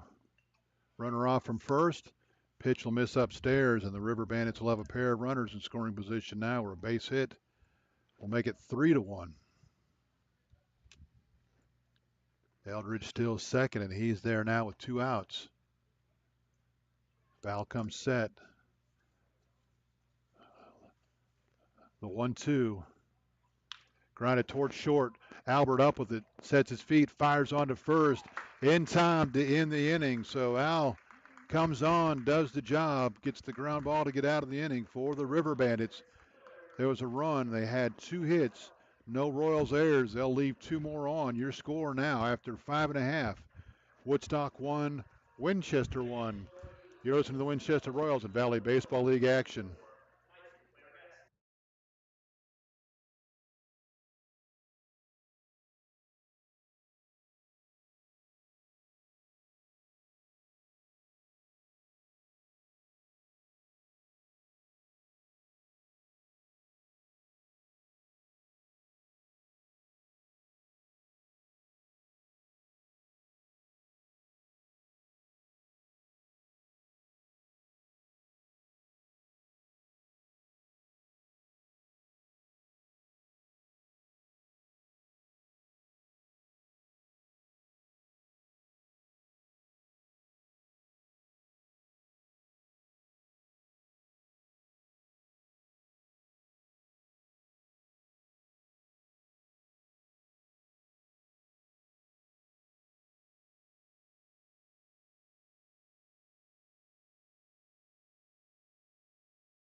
Sean Keener back to the mound for the River Bandits. We go to the bottom of the sixth of a 1-1 game.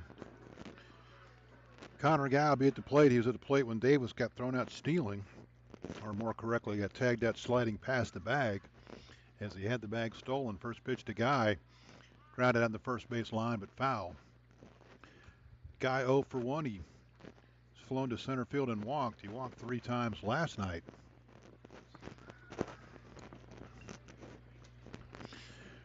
Was the front end of the double play in the 4th inning after his leadoff walk.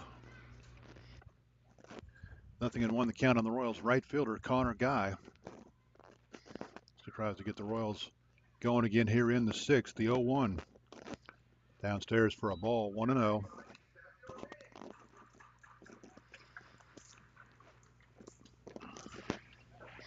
Campbell didn't miss getting out of a jam by much. He had Eldridge down in the count and just got a piece of it to lift it in the right field for a base hit. That pitch off the plate for a ball. 2-1.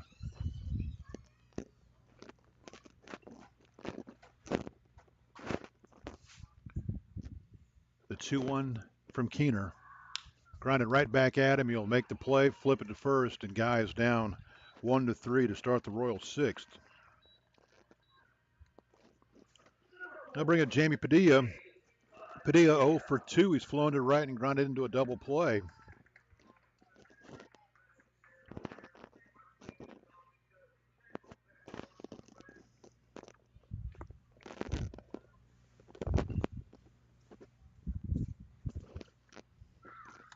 First pitch to Padilla off the plate for a ball. 1-0.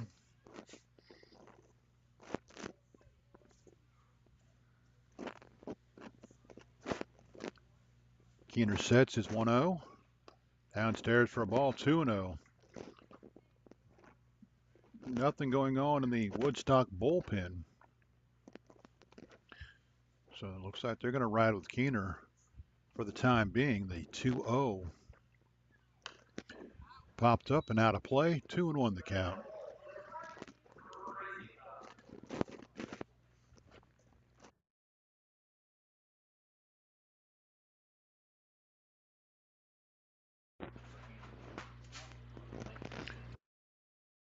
The 2-1 fouled out of play. 2-2.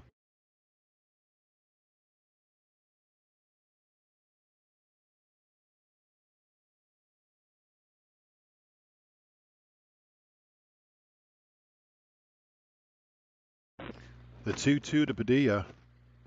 Upstairs for a ball. 3-2.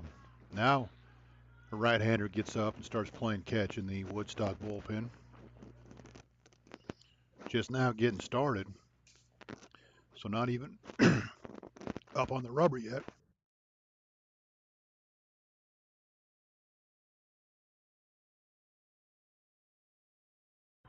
Three-two lifted toward left, and Miller lost it. He couldn't see it. We're in the twilight of the day, and Miller lost it in the sky, came toward the line a little bit, and then drifted toward left center. And by the time he relocated it, it hit off his glove and bounced into the alley, and they're going to give Padilla a triple as he motored all the way around to third, running all the way. And now the Royals a chance with the middle of the lineup coming up to get back on top with a runner at third, nobody out. And again, they're going to come out and have a chat. Now there's a left-hander up throwing in the Woodstock bullpen, and he hadn't been up very long, but that's going to be the end of the night for Keener. So Keener will leave the game. He will not be able to win it. Cooper Campbell will also get no decision. Campbell gives up 1 run. It was earned. Check the new pitcher for the River Bandits. In the meantime,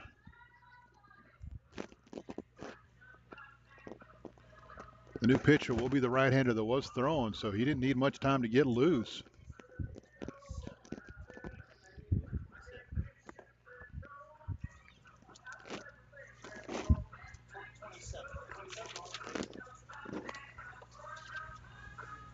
Logan Lawrence will be the new pitcher from Western Oregon University. I didn't even know Western Oregon had a university. But then again, I've never been to Oregon, so Logan Lawrence.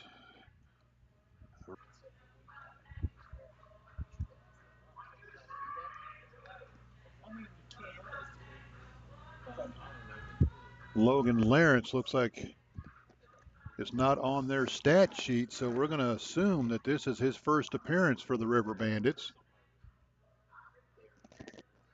So Logan Lawrence will make his first appearance, and he'll come in with a runner at third and one out.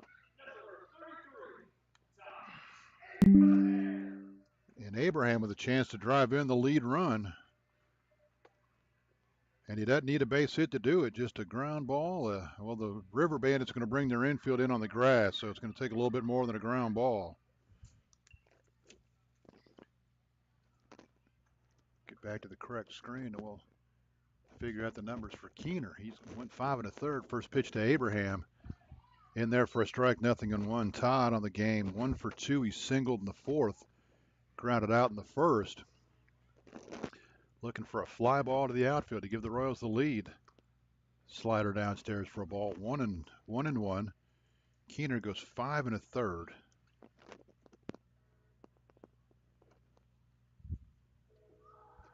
The 1-1 swung on and missed. Good hard breaking ball there, and Abraham down to the count now, 1-2. Abraham needs to put it in play here and give the Royals a chance to score that run. The 1-2 fouled out of play. Count holds at 1-2.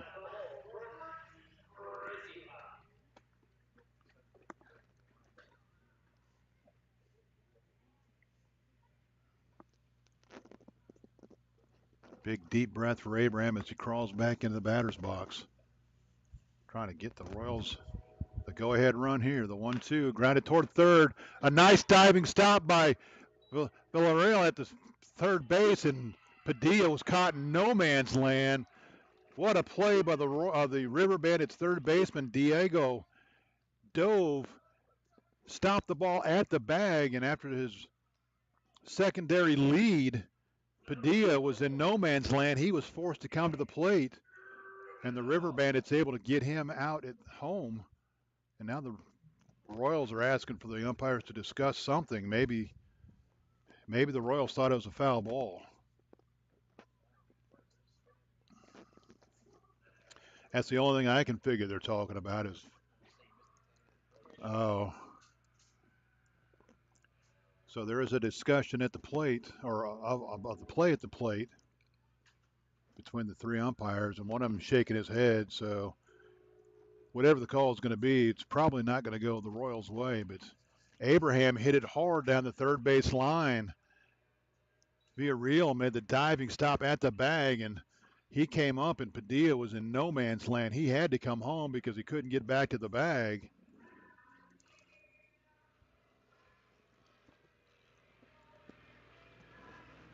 Whatever the explanation was, the Royals still don't like it. And the discussion will continue with the umpires here.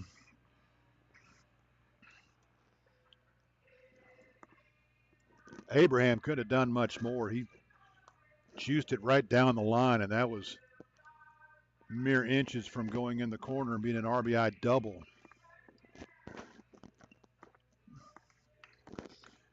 My guess is the Royals are going to lose this discussion. Padilla is going to be out at the plate. Abraham's going to be at first with 2 outs. So a golden opportunity for the Royals to take the lead. Fizzles away for the time being. Lawrence did his job, not necessarily the way he drew it up when he woke up this morning, but he'll take it. And now Mike Bocock wants to know what the holdup is, and the home plate umpire is going to go over and smooth things over with him.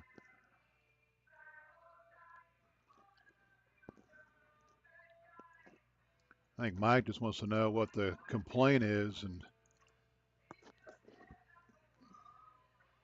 of course Mike is saying, of course the call was correct. What do you mean?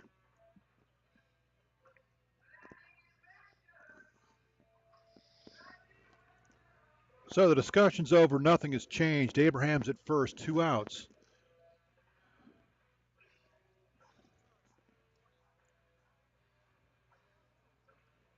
I think the umpire's just being friendly, waving to us, letting us know he's down there. So with 2 outs now, Nick Rubendahl will stand in. He is 0 for 2, flew to center and struck out. Just missed a 2-run home run his last time up before striking out.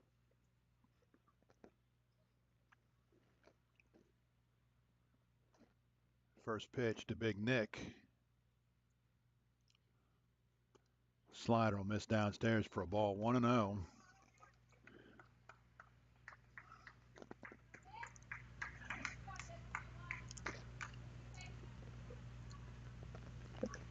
Abraham, not a big stolen base threat. He's 0 for 1 on the season, the 1-0. Swung on and missed. Count evens up 1-1. So the Royals had the go-ahead run at third with 1 out. And just a spectacular play by the River Bandits third baseman kept him from scoring and keeping this a 1-1 game. The 1-1 to Rubendahl will miss outside, 2-1. Padilla did the right thing. He saw the ball not pass the infielder, so he was going back to third, but the time he started going back to third, the third baseman had the ball. The 2-1. Swung on and missed. Off-speed breaking ball, 2-2.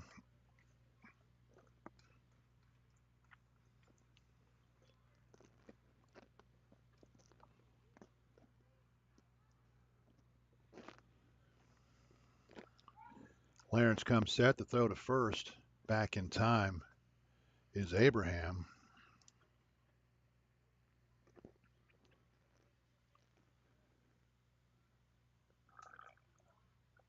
The 2-2. Strike 3 called, and that'll end the inning. Rubendahl down on strike. So the Royals, a chance to jump ahead, can't get it done. For Winchester in the inning, no runs a hit, no errors. They'll leave 1 on. Your score after 6, Winchester 1, Woodstock 1. You're listening to the Winchester Royals and Valley Baseball League action.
Welcome back to Bridgeforth Field, Winchester, Virginia. We go to the 7th of a 1-1 game. Val back to the mound for the Royals. He'll face 7, 8, 9. Caden Norton will lead it off. He's 0 for 2. He struck out in line to short.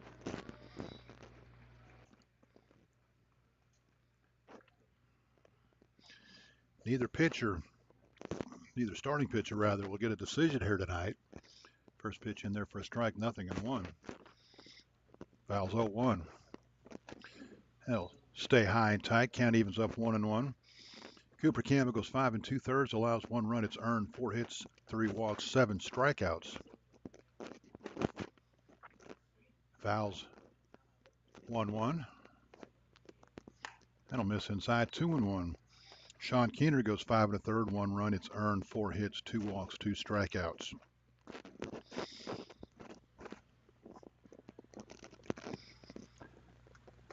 Fouls 2-1. High chopper right back to the mound. Devine will field, flipped it first, and he almost threw it away as he lollipopped it to first. Avignano had to do a little two-step to catch the ball, avoid the runner, and tag the bag all at the same time. But Norton is out 1-3. That'll bring up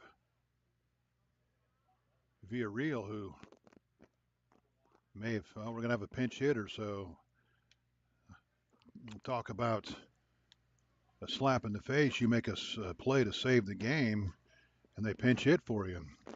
So the new hitter, Luke Keister, played second base for the River Bandits last night. Went 2 for 4 with a run scored. Will pinch hit here for Diego. Diego's going to finish the night 0 for 1 at the walk. First pitch in there for a strike. 0-1.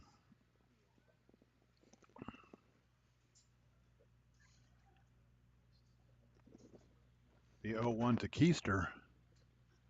Swung on and missed. He didn't mean to. He wanted to hold up and went too far around. Keister, a .310 hitter, his 14th game. 13 for 42.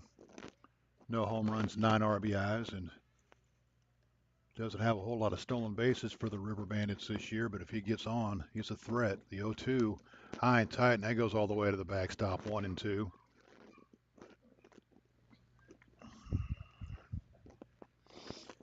So we'll assume Keister's going to stay in the game, whether he plays third or he takes over at second and they move somebody else to third. But we'll cross that bridge when we get there. The 1-2 to Keister. Misses down and away. 2-2 the count.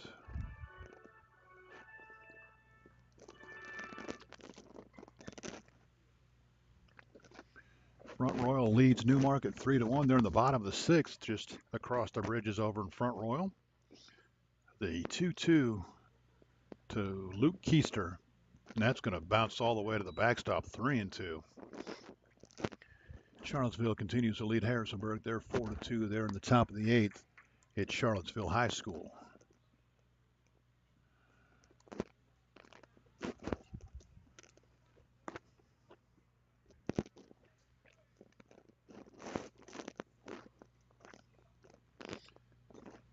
One out. We are in the top of the 7th. They've a 1-1 game. Divine Val trying to keep the Royals right here and get the offense in gear in the bottom half of the inning. The 3-2.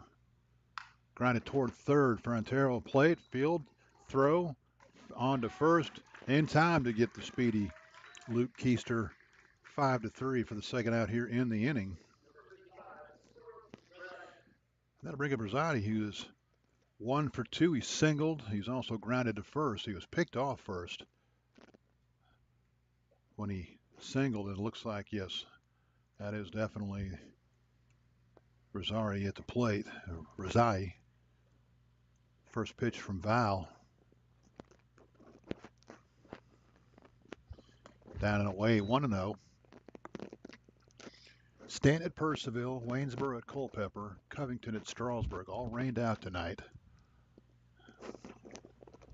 Makeup dates will be pending for those 3 contests. The 1-0.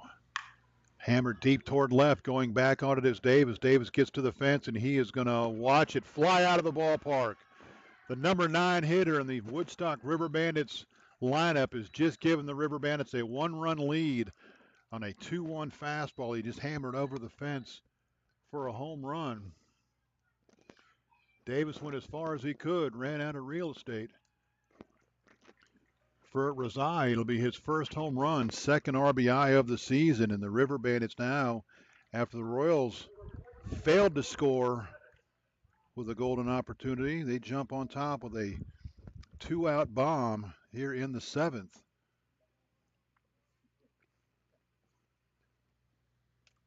Fifth hit of the game for the River Bandits. He has 2 of them, and he has the big one now. Woodstock takes their first lead of the game, 2-1. Jordan Evans 0 for 3s. Flown to center, struck out and popped to third. Fastball down and away. 1-0 the count.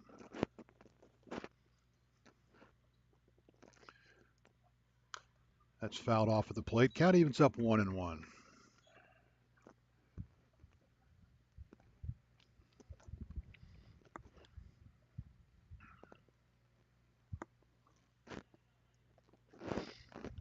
Well, the Royals with some work to do now. Not as much as last night, but 3 at-bats left. Find themselves down at least a run now.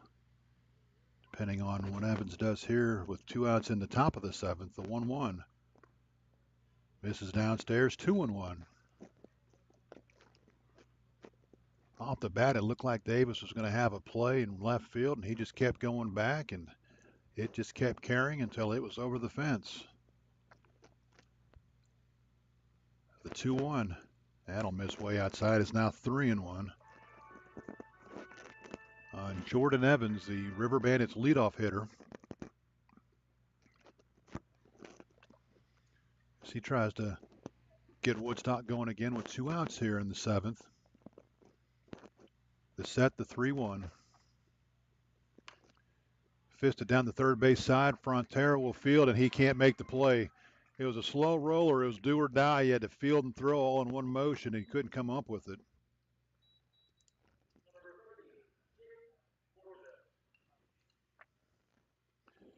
That'll bring up Jake Corvell, who is 0 for 2. He scored the first run of the game after he walked. Came around on a 2-out base hit by Barrett Eldridge. And they are going to give Frontera an error on that. First error of the game. And he'll be at first now with 2 outs. See if they put him in motion, try to get another runner in scoring position. Corvell will foul this out of play. 0-1 the count.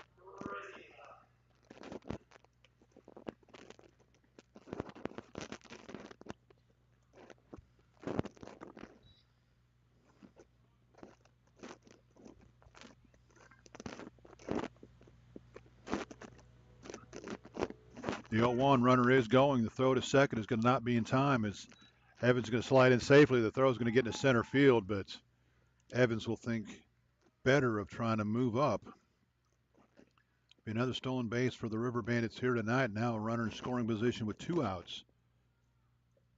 For Jake Corvell, chance to give the River Bandits a 2-run lead. Again, 0 for 2 with the walk, and now the home plate umpire didn't know the count. Isn't he the one that's supposed to know the count?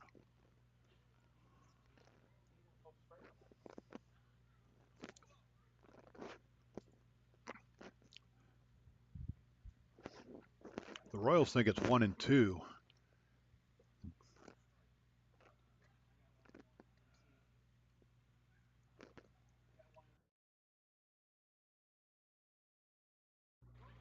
So the home plate umpire didn't know the count.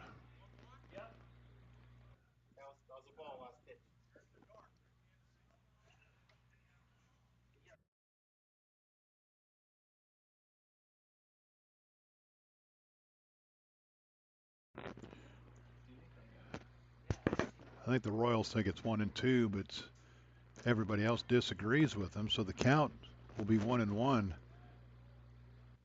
on Corvell as he tries to drive in a run.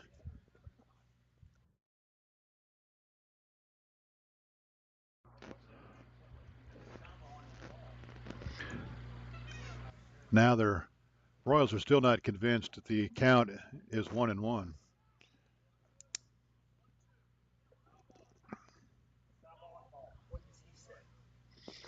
Yeah, if the umpire doesn't know what the count is, then we have a news story.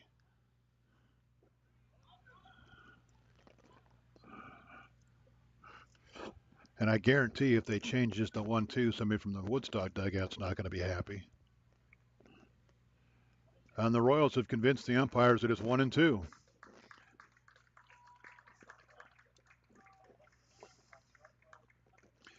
And now shockingly, the River Bandits aren't happy. And here comes Mike Bocock to say, look, wait a second. You knew if it got changed, this was going to happen.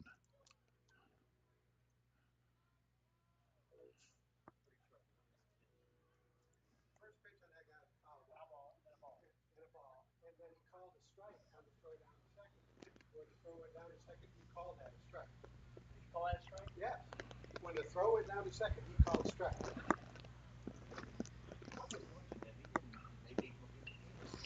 did you mark that one down as a ball, and that's why you got 1-1? Because otherwise it's 0-2. He did not do anything. I was mentioning all the time. So the count will be 1-2.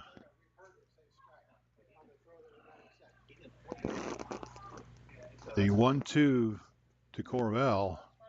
Runner's going to take off for third. It's going to be tapped back to the mound. Valley's going to run over and tag the runner.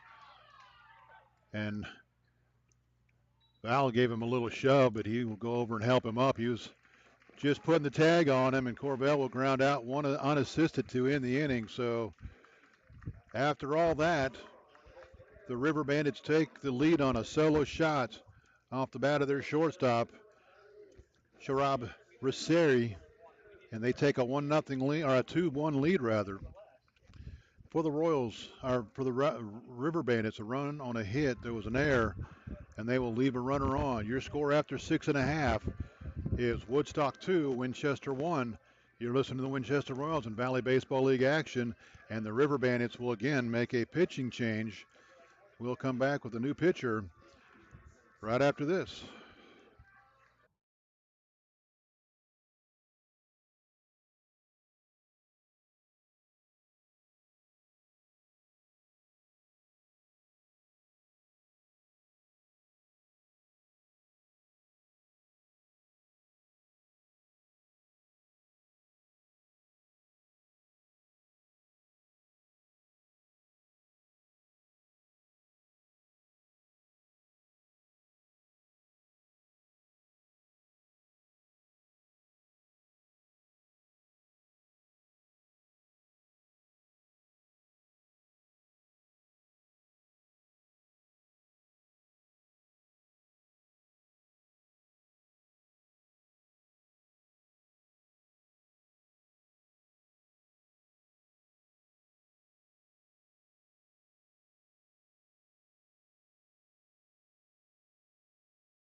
Deep defensive changes for the River Bandits. Jake Corvell will take over at third. Luke Keister will stay in the game to play second.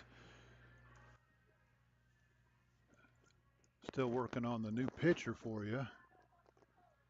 For the River Bandits, Alex Pazos will be the new pitcher from Miami-Dade College, left-hander.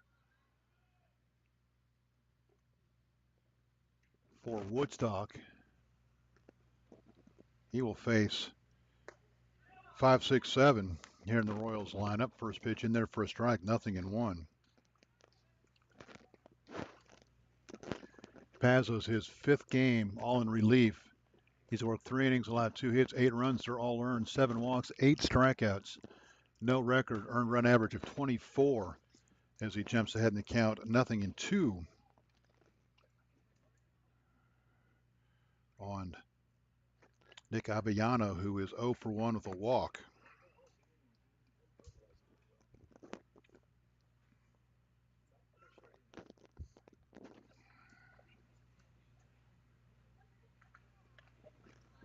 The 0-2 will miss downstairs, 1-2.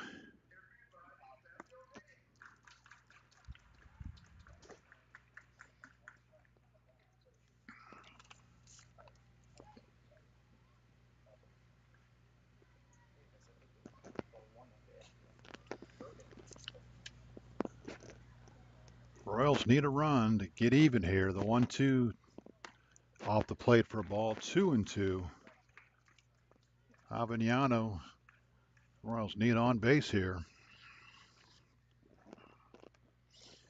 Keener was as advertised, was tough to deal with, as was Cooper Campbell. The 2-2 swung on and missed, and Avignano down on strikes. First out here in the Royals' 7th. I'll bring up Sean Pokrack. He is 1 for 2. He scored the only run for the Royals back in the 5th. Came in on a RBI fielder's choice off the bat of Troy Davis.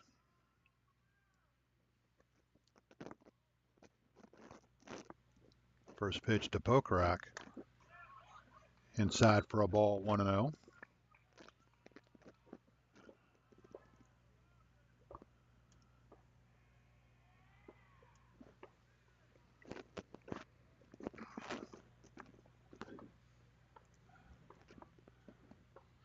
The 1-0 to Pokrack.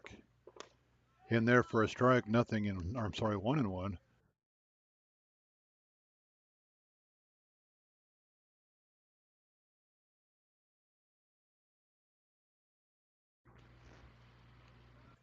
Paso's 1-1.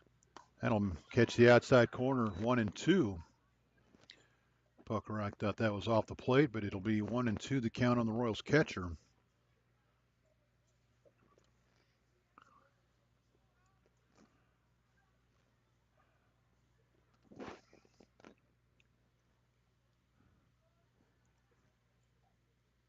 The 1-2.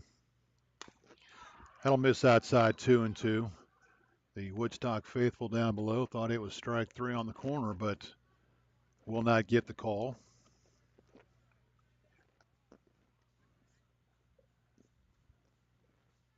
Paso sets the 2-2. That'll miss well inside, and Pokrack's got to skip the rope to get out of the way of being hit by that one. Count runs full, 3-2.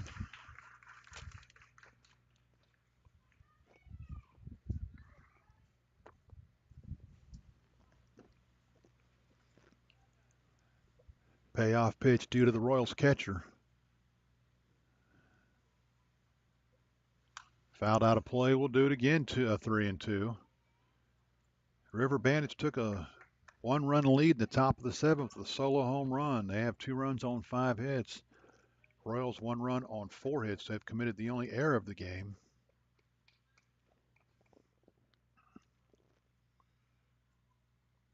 Payoff pitch once again to Sean Pokrack. That'll miss down and in, so the Royals will have a 1-out base runner here with Easton Albert coming to the plate.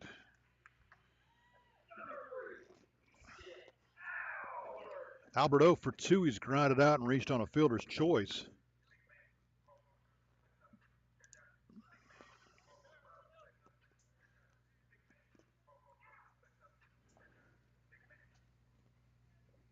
See if Albert can't run one up the alley and get the Royals catcher around, at least get him to third.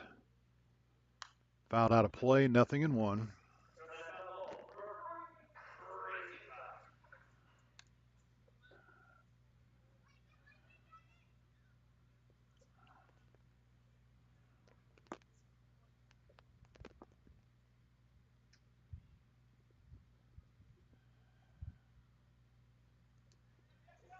That's going to get away and get all the way to the backstop, so Pokrack's going to move up on the wild pitch.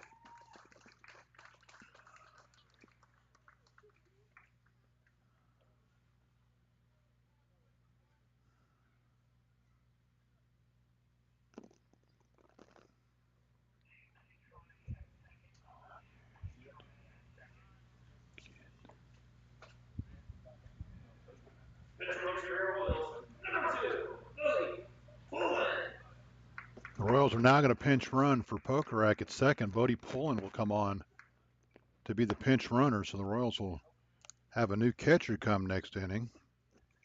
And I'm guessing it's not going to be Bodie Pullen. The 1-1 to Albert. Grounded toward the shortstop. Up with it is Rosari. He will throw on to first.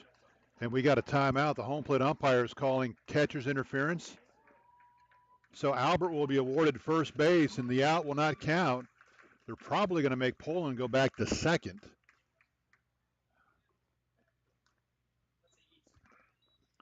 And it goes the first error of the game on the River Bandits. But that is an error. But they are calling catcher's interference on the River Bandits catcher. And the umpires are going to get together. I believe Poland's got to go back to second on the play because it's a dead ball.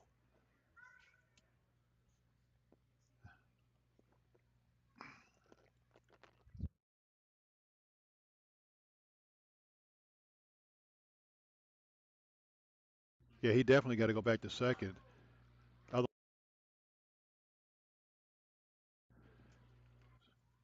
So the way that works is the Royals get to pick the best result, and the ground out and runner at third was not the best result. So it'll be an error on the catcher for catcher's interference. The Royals will have runners on first and second. Good speed on the bases for Ryan Frontera. Frontera 1 for 2. He singled his last time up. Base hit here to get the Royals back even. First pitch downstairs for a ball, 1-0. Home plate umpire immediately threw his hands up and called catcher's interference and awarded Albert first base. So he'll be there now with one down. The 1-0 to Frontera. Popped it up. Should be easy for Keister. He will call everybody off and make the catch. And very shallow right field. So Frontera can't move the runners up. And it'll be up to Troy Davis. Davis has the only RBI for the Royals on a fielder's choice. He had a couple hits last night. Well, if he can come up with that double they put on here last night, Albert's got a real good chance of scoring and giving the Royals the lead.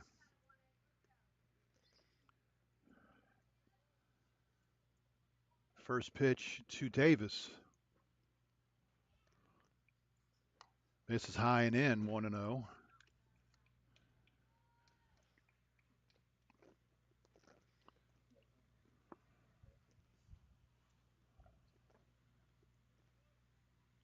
The 1-0 to Davis. Grounded right at the shortstop. Just past his glove into center field. Running to the third, coming home. Poland's going to tie the game up. It's going to be cut off. And it looks like the River Bandits shortstop is hurt. I'm not sure what happened. It looked like he had a beat on the ball. It got under his glove. And now he's holding his glove arm like maybe he hyperextended it trying to field the ball. On the play, Poland will come in to score. Albert stop at second. And another big hit from Troy Davis. His third in the last two nights, but this ties the game up. He has both RBIs for the Royals tonight, but all the attention now on the Woodstock shortstop. His teammates all gathered around him, a couple of coaches there, and the Royals trainer. Poland will score to tie the game up. The throw was cut off by Eldridge. Albert stops at second. Davis will be at first. And now the Royals, with the top of the order coming up, again have a chance to take the lead. But a huge two-out hit off the bat of Troy Davis has given the Royals new life and tied this one up. And you got to tip your hat to the Royals there because Pokarak may not score on that play. Bodie Poland with the good speed came in and scored easily. The Royals will go with a new catcher, but they've got a couple choices there, and we are going to have, looks like we're going to have a new shortstop for the River Bandits as he is going to leave.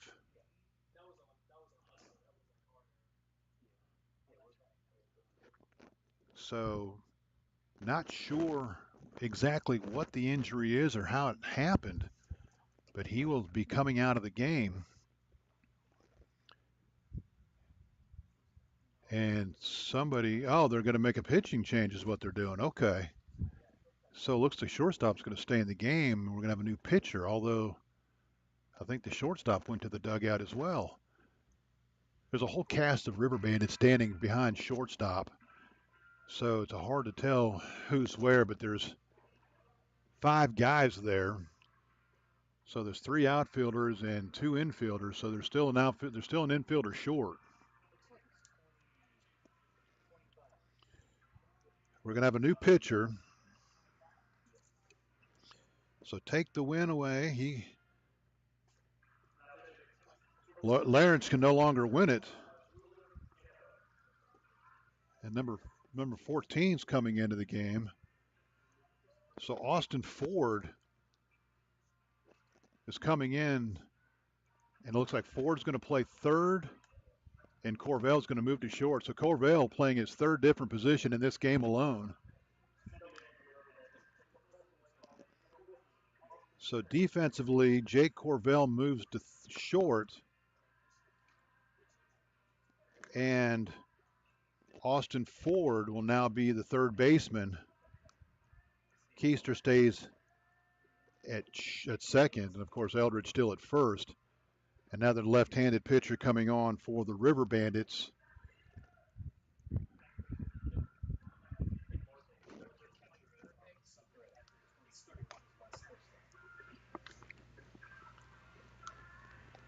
What was the number on the pitcher? 25. Now pitching William Campo, left-hander from Loyola University, will be the new pitcher.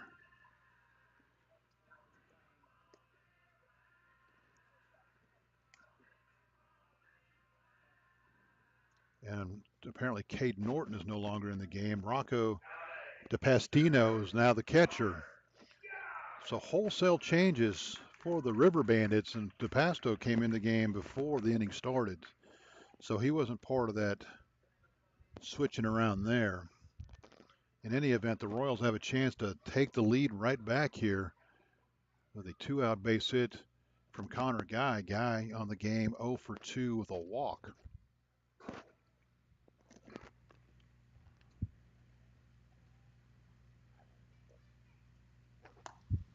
In all this confusion, we still owe you Mr. Campo's stats on the season. First pitch off the plate for a ball, 1-0.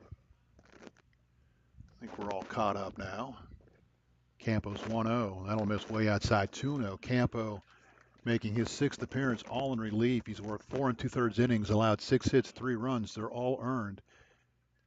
6 walks, 6 strikeouts. 1-0 on the season with a 5.78 earned run average.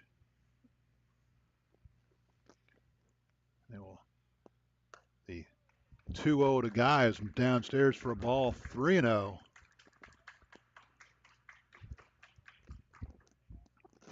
Fourth pitch of the game for the River Bandits. The Royals have gotten even here at 2-2. The 3-0 to Guy. That's in there for a strike. 3-1, and I don't think anybody wearing Kelly green here would be opposed to Jamie Padilla hitting with the bases loaded and 2 outs. Let's see if he couldn't run one up the alley. The 3-1 to Guy. Downstairs for a ball, and he walked him, so Guy will draw the walk. And that'll bring up Jamie Padilla. Padilla tripled his last time up. Tripled off a misplay by the left fielder. He is 1 for 3 on the game. And if he can run one up the alley here, he's going to get his name in the newspaper.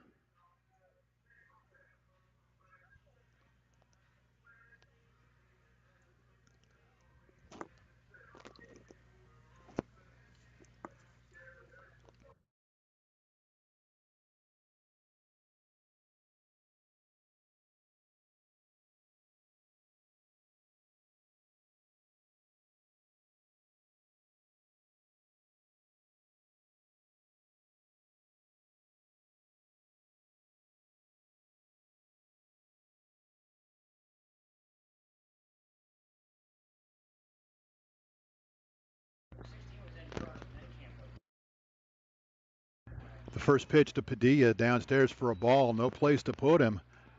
If Campo were to walk Padilla, Royals would regain the lead and have the bases loaded for the middle of the order. The 1-0. That's in there for a strike, 1-1. There is a right-hander getting loose in Woodstock's bullpen.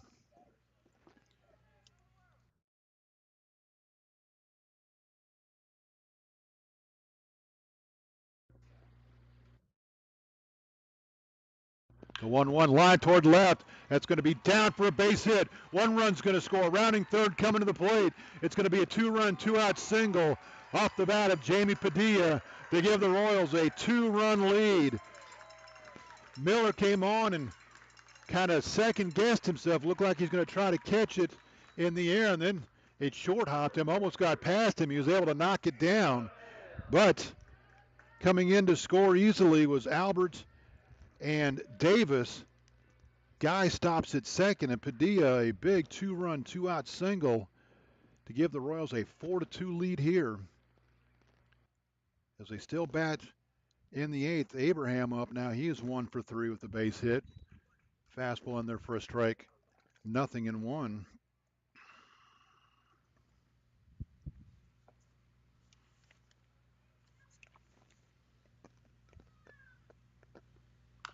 Foul off at the plate. 0-2 the count.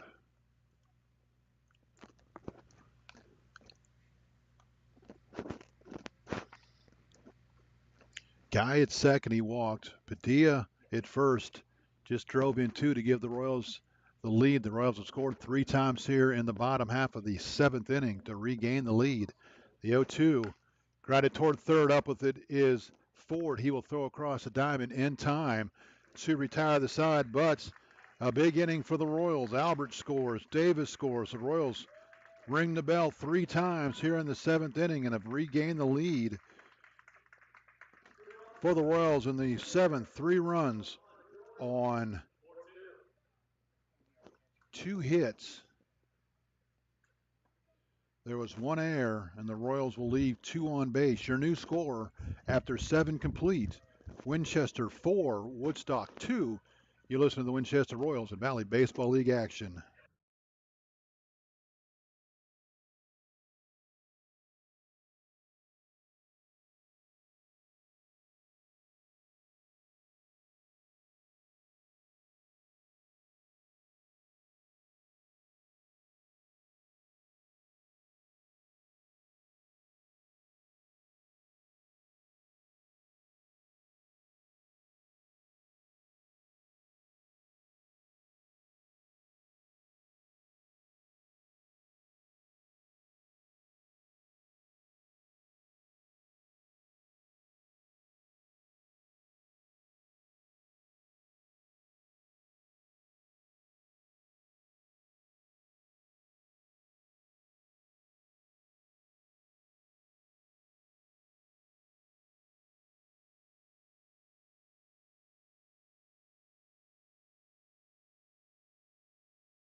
Sam Hogue will be the new catcher for the Royals.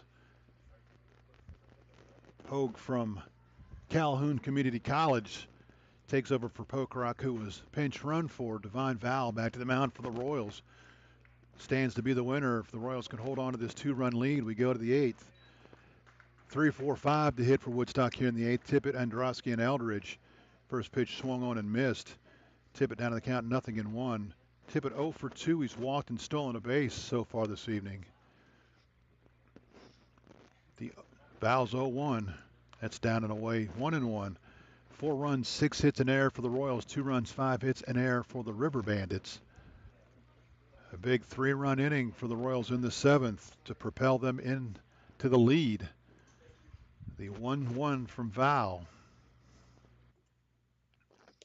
Downstairs for a ball, 2-1.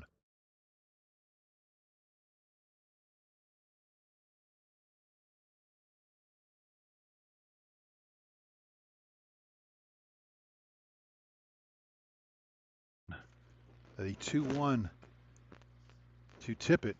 That'll miss it. That'll hit him. So Tippett will be the leadoff hitter on base. So Val hits the first hitter he faces here in the 8th. And we'll see if the Royals are going to. There is a right-hander getting loose in the bullpen. JT Andrasky will be the hitter. He's 1 for 3. Single in the 6th. He's also grounded out twice. Royals would like to see him ground one right to Abraham or Albert up the middle. First pitch in there for a strike, 0-1. Val picked up the win at Stanton on Tuesday night for the Royals, a game that they won 5-3. The 0-1 lifted toward center field, going back is Albert, and Albert's going to not be able to make the catch. It's going to drop in for a base hit. Padilla playing deep couldn't make up the ground, and Albert got twisted around, threw the glove up, but off his glove. And the River Bandits have the tying runs on here with nobody out in the 8th for Barrett Eldridge. It was Eldridge's single in the 6th that gave the River Bandits the lead at the time. He's 1 for 3 with a stolen base and an RBI.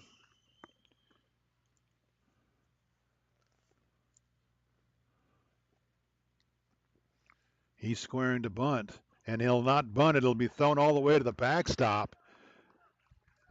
Eldridge was squaring to bunt, and Val lost the grip on the ball, I guess, and threw it behind him all the way to the backstop. And now the River Bandits don't have to bunt, have the tying runs in scoring position with nobody out.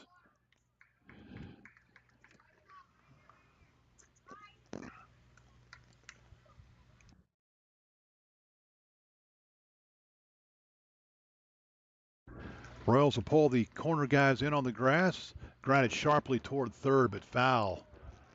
And now the middle infielder's creeping in, trying to cut the runner off at the plate. Nobody out here in the River Bandits' 8th inning. They're trying to come back from 2 down.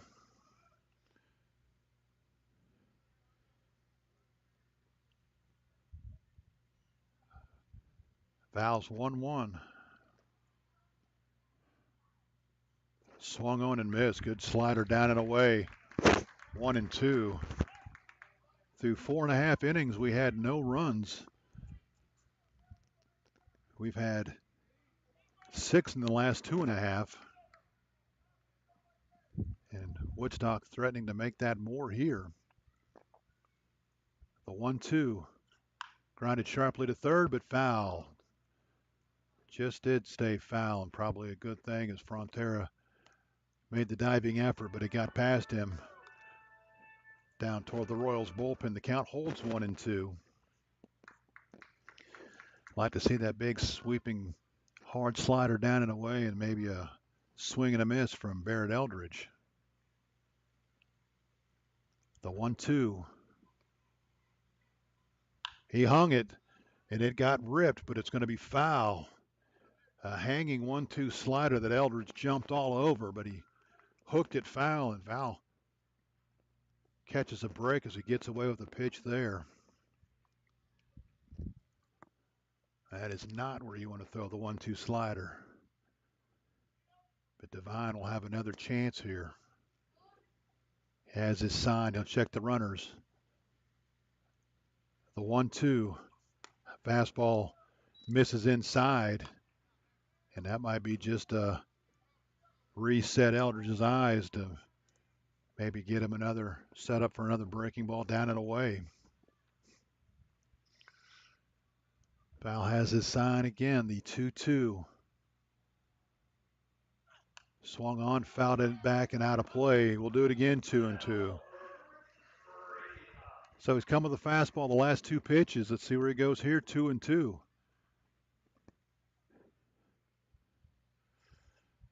No more room for error. A base hit and we're tied.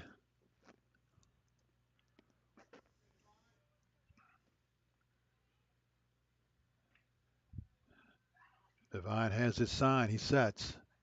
Checks the runners. The 2-2. Grounded toward third, but it'll be foul again.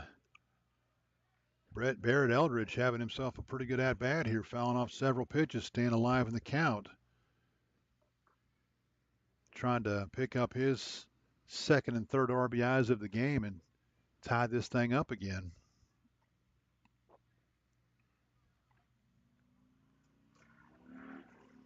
Devine sets the 2-2. Again foul down the third base side toward the Royals bullpen. We'll stay 2-2, and the home plate umpire needs a new supply of baseballs, so he will ask for those, get those, and we're ready to go now. Key at bat for both teams here, needless to say. Val sets. The 2-2. Swung on and missed. He threw a fastball by him. So Devine Val wins that battle. One out now. And that'll bring up Hunter Miller. Are we going to, well, before we have Hunter Miller, it looks like we're going to have a pitching change for the Royals. And we indeed are. So Devine Val will be lifted.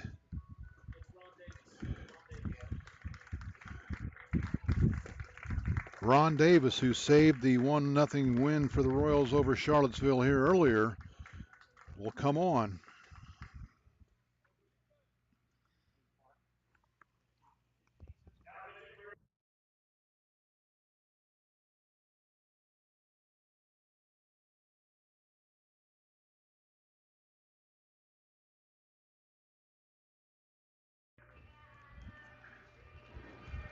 Ron Davis from Shorter University will be the new Royals pitcher.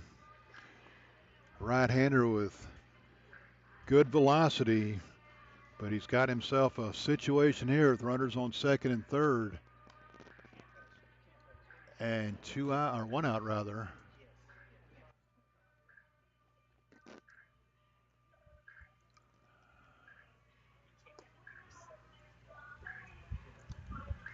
Davis making his 5th appearance. He has started one game. He's worked 7 in the third innings, allowed 8 hits, 8 runs. They're all earned. 5 walks, 5 strikeouts. He's 1-1 with 1 save for the Royals. And if he can get out of this mess and get through the 9th, he would pick himself up another save, but a lot's got to happen before we get to that situation.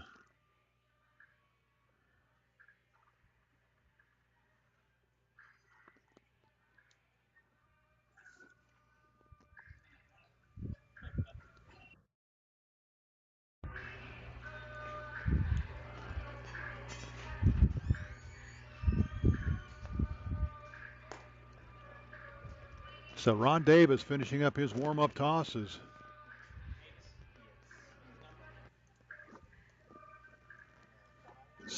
Number 6.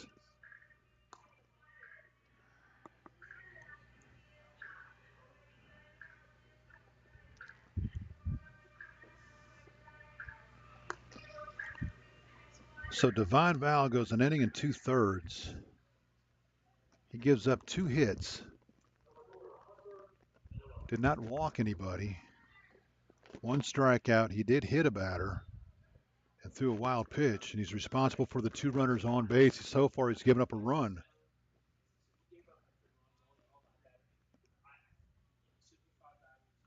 First pitch misses outside for a ball. 1-0.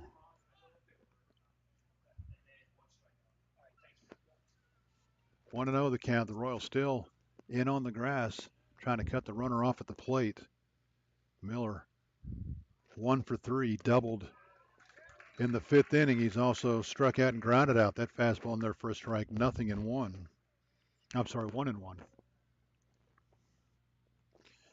Big at bat here for Davis and the Royals as well as the River Bandits. The 1-1. Swung on and missed. Pure gas from Ron Davis there in on the hands. Miller swung through it. 1-2. Royals could really use a big strikeout here. Davis has his sign. He'll come set, checks the runners. The 1-2. Just misses down and in. A good hard slider. Tried to get him to chase. Miller laid off of it. 2-2 the count.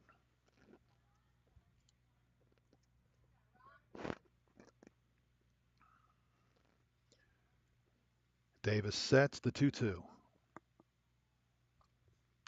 Fouled off at the plate. Good job by Hunter Miller to stay alive. Got a piece of the fastball there. Count remains 2-2.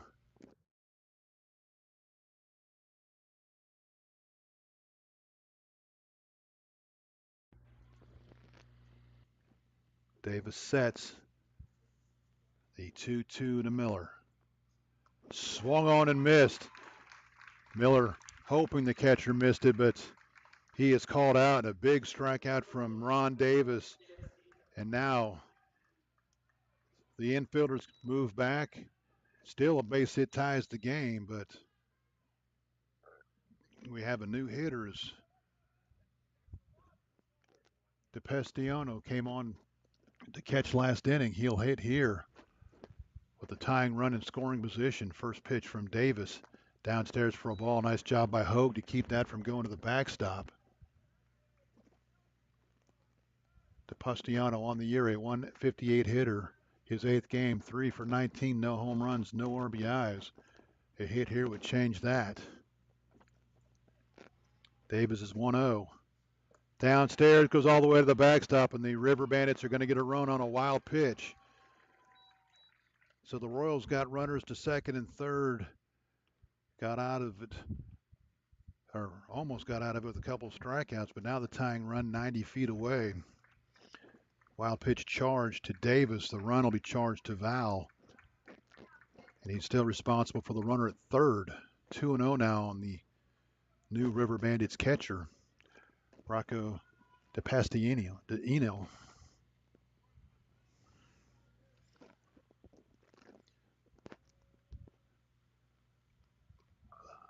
2-0. Fouled out of play, 2-1. Davis overthrew the 1-0 a little bit. It got away from Hogue and all the way to the backstop to get the River Bandits to within 1.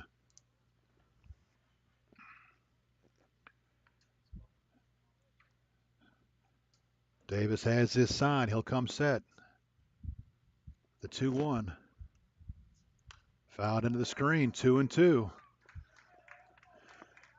Davis trying to rebound from the wild pitch and get the Royals out of the inning with the lead still intact.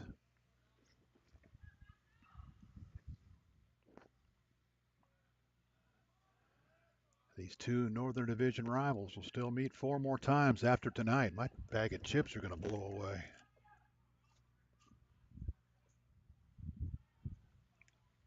Davis is 2-2. Lifted towards center field, going back onto this Padilla. He is going to track it down and settle underneath it to make the catch. Got good wood on it, as they say, but he'll fly out to center field to end the inning. Davis holds the lead for the Bandits. They score a run on a hit. There were no Winchester errors and 1 big runner left at third base. Your score after 7.5 is now Winchester 4, Woodstock 3. You listen to the Winchester Royals and Valley Baseball League action.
Parker Fry will pinch hit here to start for the Royals. Pinch hitting for Rubendell. First pitch in there for a strike, 0-1. More massive changes for you coming for the River Bandits as soon as I get it all squared away. The 0-1 off the plate for a ball. 1-1. Barrett Eldridge is now pitching. He is no longer at first base. So they've lost their designated hitter, who's now playing shortstop. Eldridge is 1-1 to Fry. Fouled into the screen, 1-2. So the new defense for the River Bandits. The outfield is still the same, but Jake Corvell has gone back to third. William Tippett is now at short. Luke Keister is at first, and Austin Ford is at first, and Barrett Eldridge on the mound. There will be a test later. The 1-2 to Fry.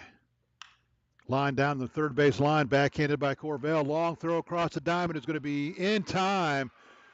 Fry was asking for a safe call, but the good throw, one hopped to the first baseman to retire Fry. Nice play by Corvell at third.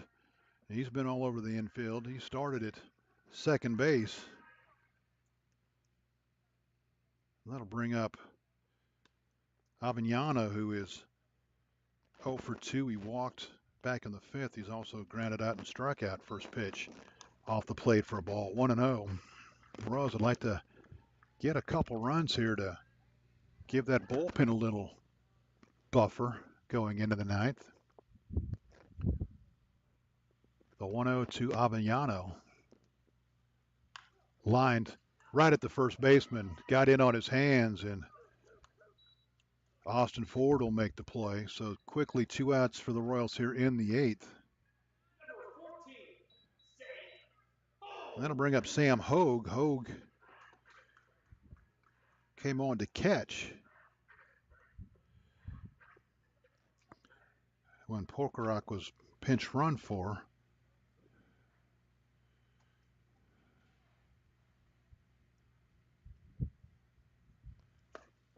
First pitch swinging Hogue down to the count, 0-1.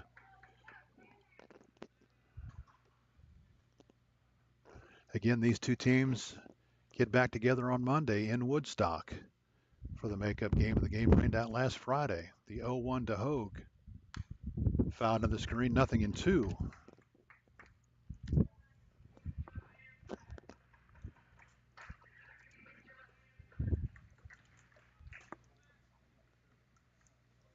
Nothing in 2 the count on the Royals catcher, Sam Hogue. 2 outs, bottom of the 8th.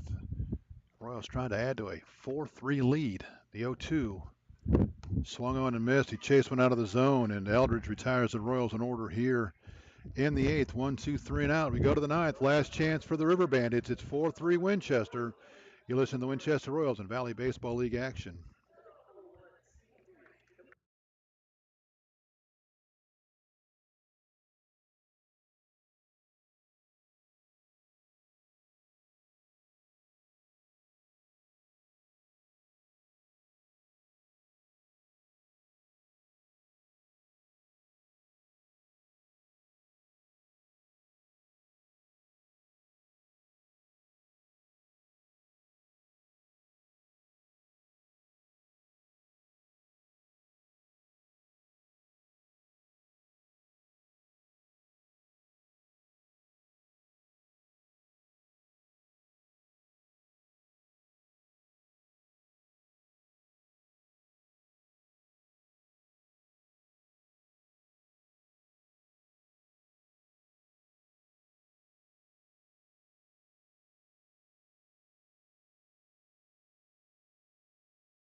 We go to the ninth. Bandits down and run. Luke Keister will lead it off. He grounded out his first time up. He'll face Ron Davis, who's on to try to save it for the Royals, and he hits Keister in the leg. So they'll put a leadoff hitter on base. The River Bandits will have the tying run on first without swinging the bat. And now Austin Ford. And something happened to the home plate umpire.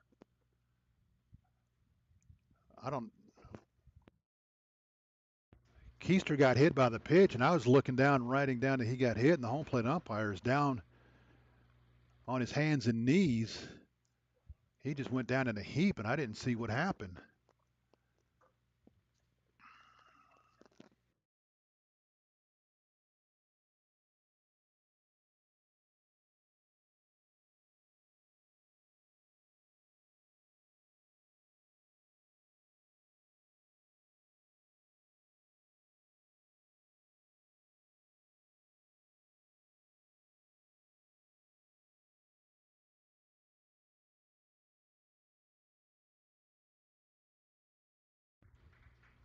Looks like he's going to be okay. They're going to bring out a glass of water for him.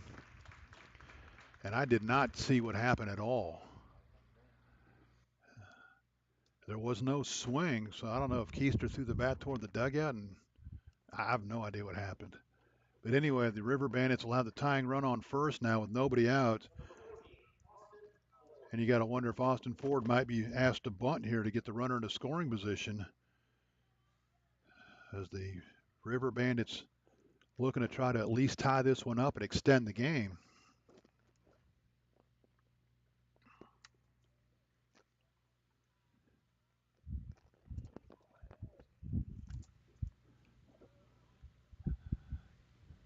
So now looks like everybody's ready to go. New hitter, Austin Ford. His first at-bat here tonight. Davis sets and he throws a ball down and away, and the Royals, everybody expecting bunt here, and Ford pulls it back. And Ron Davis's first object here is he's got to throw a strike. Davis will set, checks the runner at first. Ford squares the 1-0, downstairs, ball 2.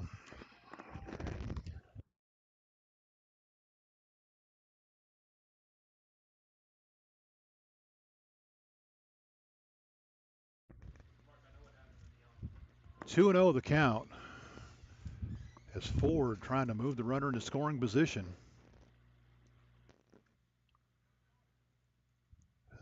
The set, the 2-0, and that'll be high and tight, 3-0. So you got out of the inning last inning, and since coming on here in the ninth, is yet to throw a strike. Hit Keister with the first pitch he threw, and then has gone 3-0 on Austin Ford.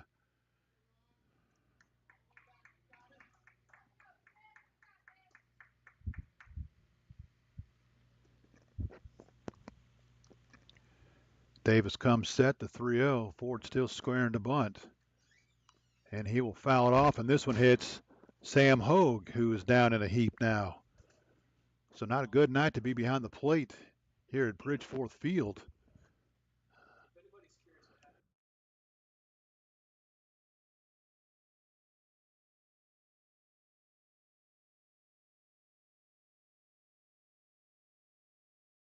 Three and 1 the count now as Ford fouled that one off.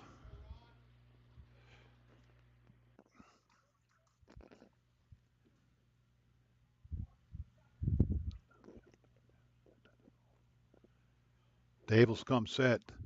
Ford again squares the 3-1. Bunts it down the first base line. It's going to go foul. So it's now 3-2. Good job by Sam Hogue to let it go.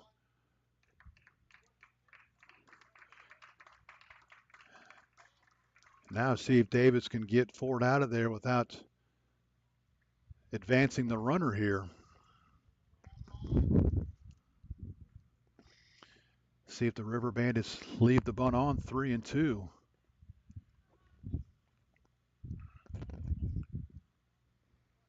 Jordan Evans waits on deck. He is 0 for 4, which in itself makes you nervous. The 3-2, he is squaring. Runners off with the pitch. They're going to call it a ball. Say he did not. The runner was going, but it was called ball 4. So the stolen base is insignificant. And the River Bandits will have runners on first and second now with nobody out. And we would expect Jordan Davis to probably bunt, but that might be the end of the line for Ron Davis, as he couldn't get anybody out here in the 9th.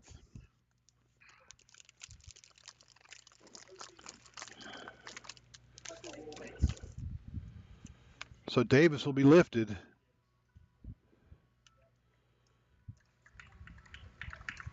And it'll be up to another arm out of the Royals bullpen.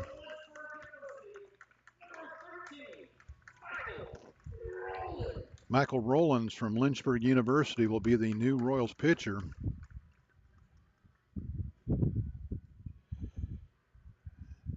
And my guess is he's going to face a bunting Jordan Evans, but we'll see what happens here. In the meantime, Rowlands.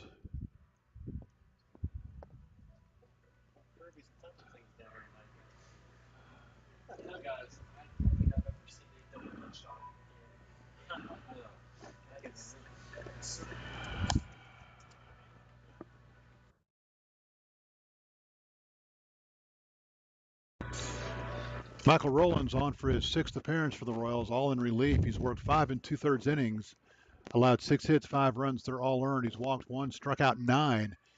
He is 0-1 on the season. Does have 1 save for the Royals.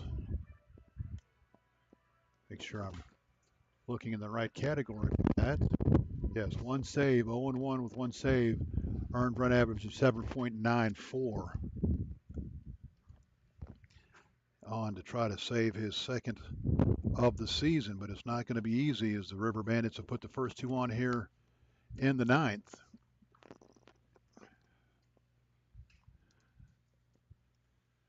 Rowlands finishing up his warm-up tosses.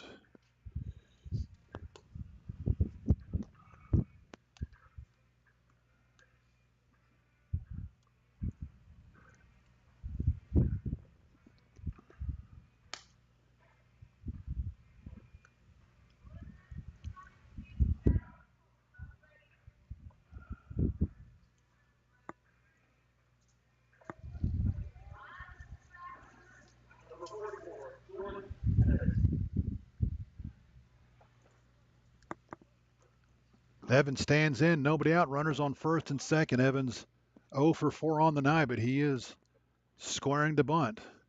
First pitch. A nice one. Rowlands is going to have to field it. They're not going to get anybody out. They're going to throw it away. Confusion between Rowlands and Frontera on who was going to field it. And by the time they decided who was going to get it, it'll go as an infield base hit. And the Royals coming apart here with a hit batter, a walk, and a base hit. And now Corvell with a chance to not only get the River Bandits even, but put them ahead. Bases loaded, nobody out. Tying run at third, lead run at second for Woodstock. 7th hit of the game for the River Bandits. First pitch to Corvell, in there for a strike, 0-1. The Royals could really use a 1-2-3 double play here, or even a 5-2-3 double play. Rowlands comes set, the 0-1, fouled off the plate, 0-2. Rowlands certainly could use a big strikeout here.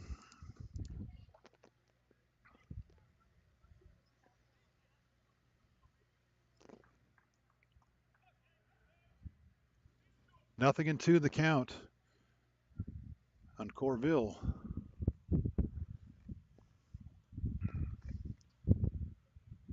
Rowlands comes set, the 0-2. That'll miss outside. It's going to get away. They got a chance at the plate, and they throw it away. The Royals had the runner at the plate. but he threw it away, and the River Bandits are going to tie the game on yet another wild pitch.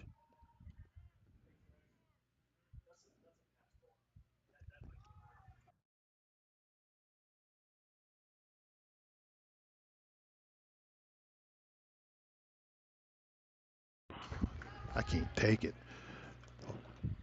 Runners on second and third. Now the River Bandits looking a chance to take the lead.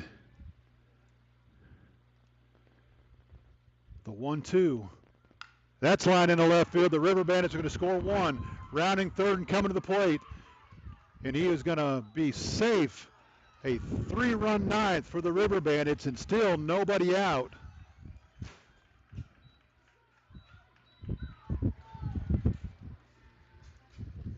Evans comes in to score, and Corvell will be at first now.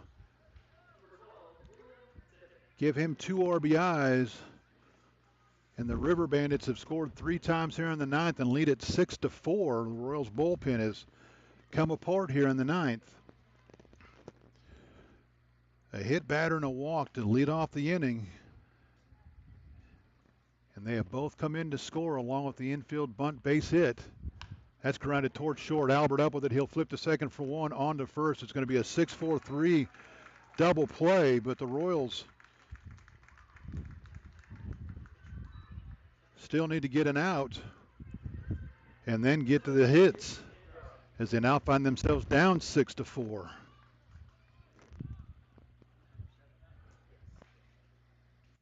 JT Androsky, he is 2 for 4. He's singled his last 2 times up. That's off the plate for a ball. 1-0.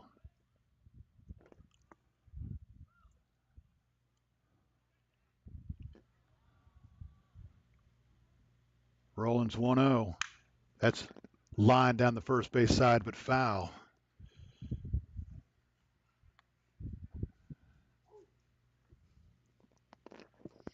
So Ron Davis went from a chance to save this to a chance to lose it now as he becomes the pitcher of record. Barrett Eldridge would be the winning pitcher for the River Bandits off the plate for a ball 2-1, and we'll see if they stay with him or if they go in a different direction to try to save it. There is a right-hander up and getting loose in the bullpen for the River Bandits. The 2-1. That's in there for a strike. 2-2.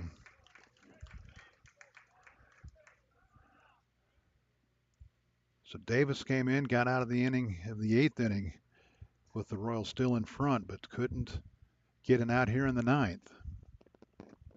The 2-2. That's downstairs, and it's going to hop up and hit Hogue somewhere. And the umpire is going to walk the ball out to Rollins and give Hogue a chance to make sure he's okay. It looks like he's looking at his forearm. Might have got him in the forearm.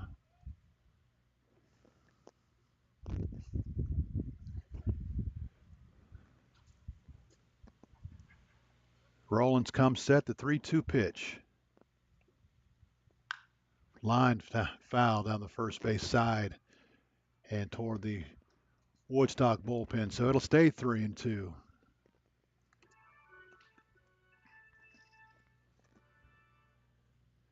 So a game that was scoreless through the first half has seen 10 runs in the last 3 innings. The 3-2. Broken bat, that's going to drop into right field. Nice running catch by Connor Guy to make the catch. It looked like it was going to drop in for a hit, but Guy with the running sliding catch to in the 9th. But the River Bandits have regained the lead with a 3 spot here in the 9th.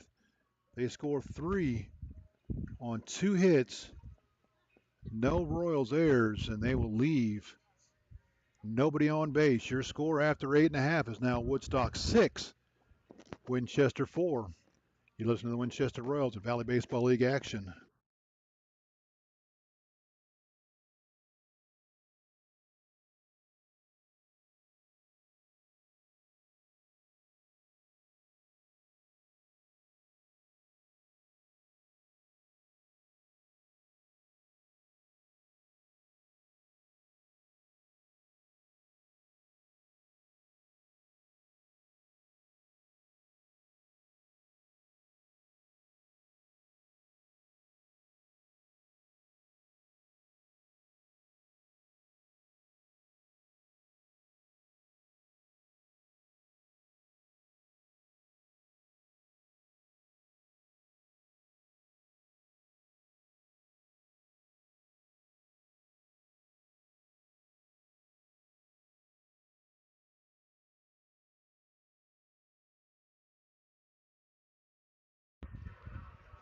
Eldridge will give way.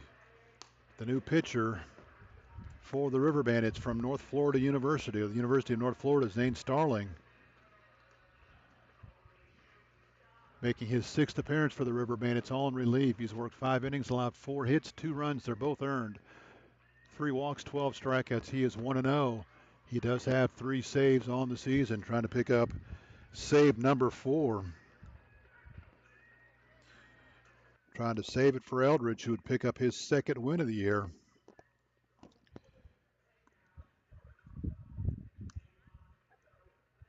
Seven, 8, 9 did for the Royals here in the 9th. Albert, Frontera, and Davis due up.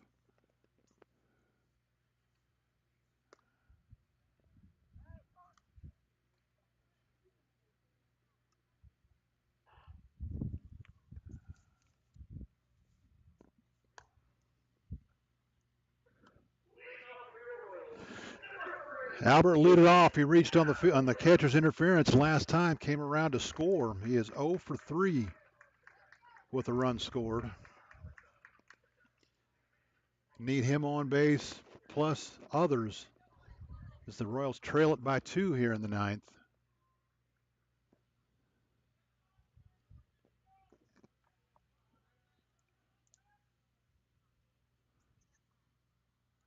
First pitch off the plate for a ball, 1-0. Starling with a herky-jerky motion. Looks like he's deceptively fast. The 1-0 to Albert. Line down the third base line off the glove of Corvell, and he will be safe at first. Albert hit it right on the screws, and he'll be credited with the base hit as Corvell got a glove on it, but was all he could do to probably save the double. As that's down the line, it's probably going to get in the corner, but Corvell got the glove on it to keep Albert at first, and I'll bring up Ryan Frontera, 1 for 3 on the game. Singled in the 5th. First pitch to Frontera, fouled out of play, 0-1.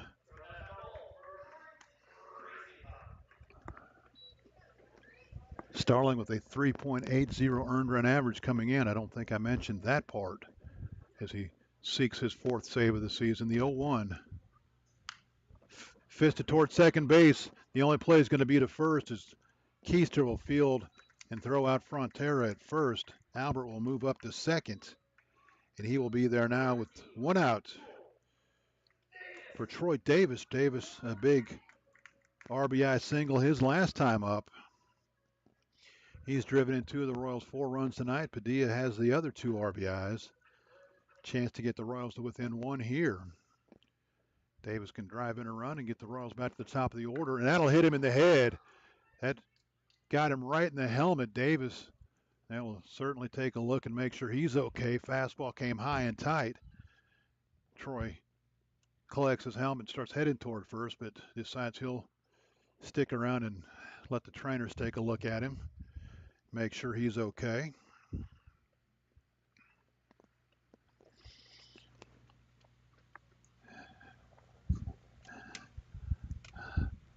Looks like they're going to give him some smelling salts.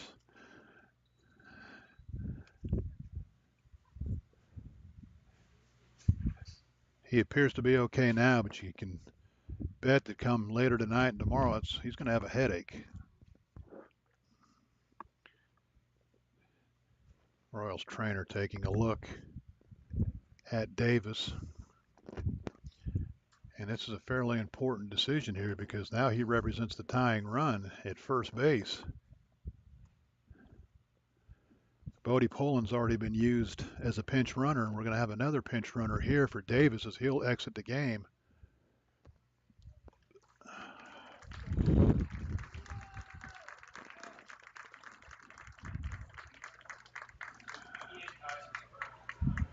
Royals left-handed pitcher Ian Kaiser will be the new runner, so the Royals will use a pitcher here as a runner representing the tying run.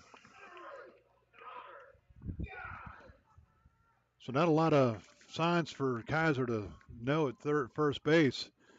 Watch Albert move up is basically what you got to do. First pitch to Guy, fouled out of play, 0-1. Guy is 0 for 2. He's walked twice. He's walked 5 times in the last 2 games. The Royals like to see him run one up the alley and see just how fast Ian Kaiser is. You know, Ian's going to go home, call his college coach, say, Coach, I ran the bases. Get me in the lineup. I want to hit. The 0-1. Down and away. Count evens up 1-1.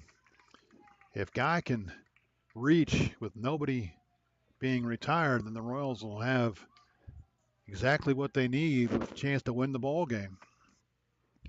Bases loaded with Padilla and company coming up. The 1-1.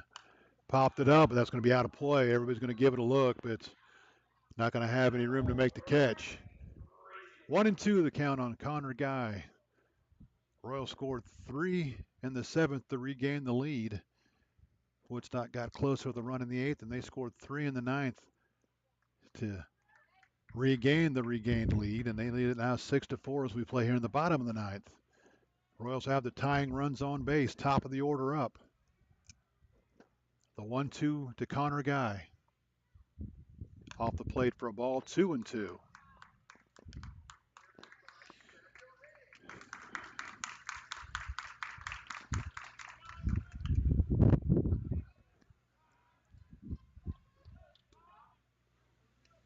The 2-2 to Connor Guy.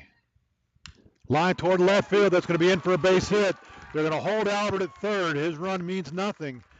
And the Royals are going to have him loaded for Jamie Padilla, who singled and drove into his last time up. Base is loaded with 1 out. And the Royals right back at it with a chance to tie it up here.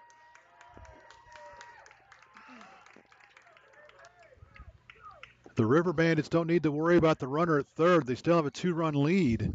So they'll play for 2 up the middle.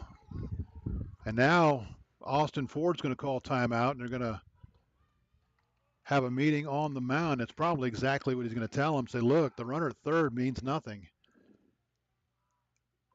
Ground ball up the middle. The River Bandits will look to turn it over to end the game. Padilla on the game is 2 for 4. He's tripled and singled. He drove in 2 with a single in the 7th. Chance to duplicate that here and get the Royals back even. If you'd have started the day saying the Royals are going to be down, bases loaded, the chance the middle of the order to win the game, I think you take that every time. I think you'd rather have it tied at this point, but with Padilla and Abraham set to hit, and of course Parker Fry, who came in to pinch hit for Rubendahl, is now the designated hitter. So you're looking at Padilla, Abraham, and Fry with a chance to, at the very least, tie it. First pitch to Padilla. Slider down and away. Padilla waved at it. Tried to hold up, couldn't. Nothing, and won the count on Jamie Padilla. Starling comes set. He'll check the runners. The 0-1. That's in the dirt for a ball. 1-1. The Royals would like to see somebody else throw a wild pitch to drive in a run here.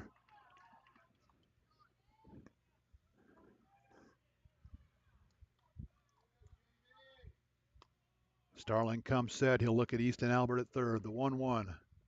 That'll miss outside. 2-1. Good hard breaking ball, but well off the plate. Padilla laid off of it.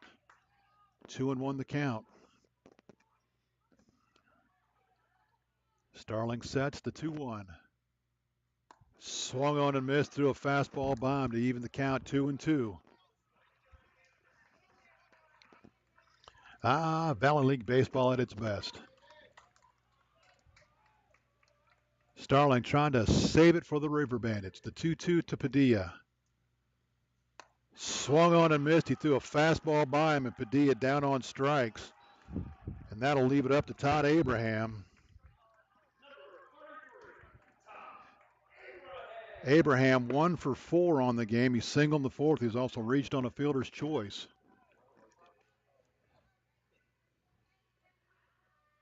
Royals need him to run one up the alley to see if Guy can score from first. Right now a base hit ties it. Pitch to Abraham. Slider in there for a strike. 0-1. You hear the Woodstock faithful down below going nuts. If Starling gets that one, and they're 0-1 the count. Royals threatening here in the 9th. Starling trying to slam the door. The 0-1. Swung on and missed. He chased the slider down and away. It's 0-2. And if you're a betting man, you got to guess that slider's coming again. Chased it once. You got to think he's going to chase it again here. 0-2 the count on Abraham. Starling comes set. The 0-2. High and away. 1-2. Got him to change his eye level there now. Come back with the 1-2 slider down and away.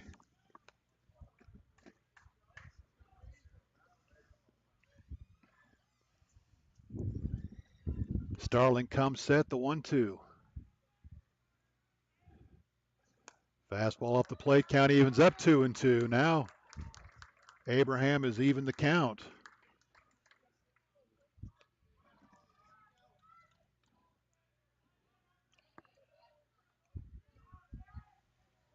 Starling comes set. He'll check the runner at third. The 2-2. Ball 3 upstairs. And now he's a pitch away from putting the winning run in scoring position.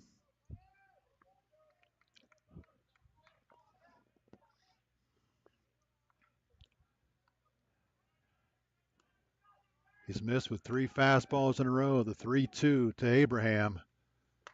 Strike 3 called. Abraham thought it was outside, but that'll do it. Starling gets into a jam here in the 9th, but strikes out the last 2 hitters, 2 in the game for the Royals in the 9th. No runs.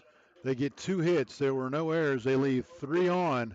Your final score from Bridgeforth, Woodstock 6, Winchester 4. For the River Bandits, 6 runs on 8 hits. They commit an error. The Royals 4 runs on 8 hits. They commit an error. The winning pitcher will be Barrett Eldridge. He improves to 2-0 on the season. Credit Zane Starling with his 4th save of the year.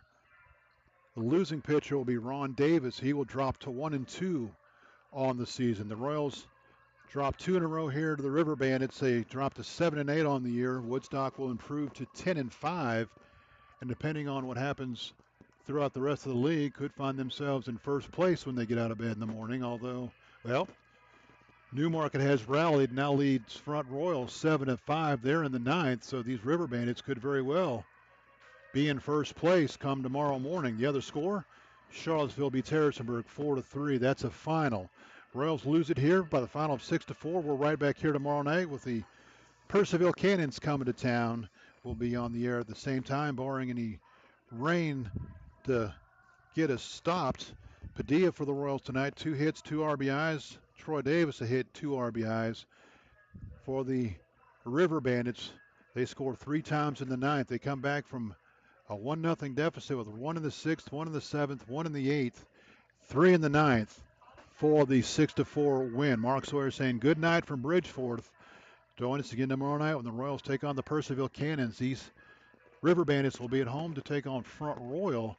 My good buddy Craig Orndorff will have the call for you River Bandits fans down at Woodstock. Again, Royals lose it 6-4. We will talk to you tomorrow night. Good night, everybody, from the ballpark. And don't forget, before you go to bed tonight, call your parents, tell them you love them, and we will talk to you tomorrow.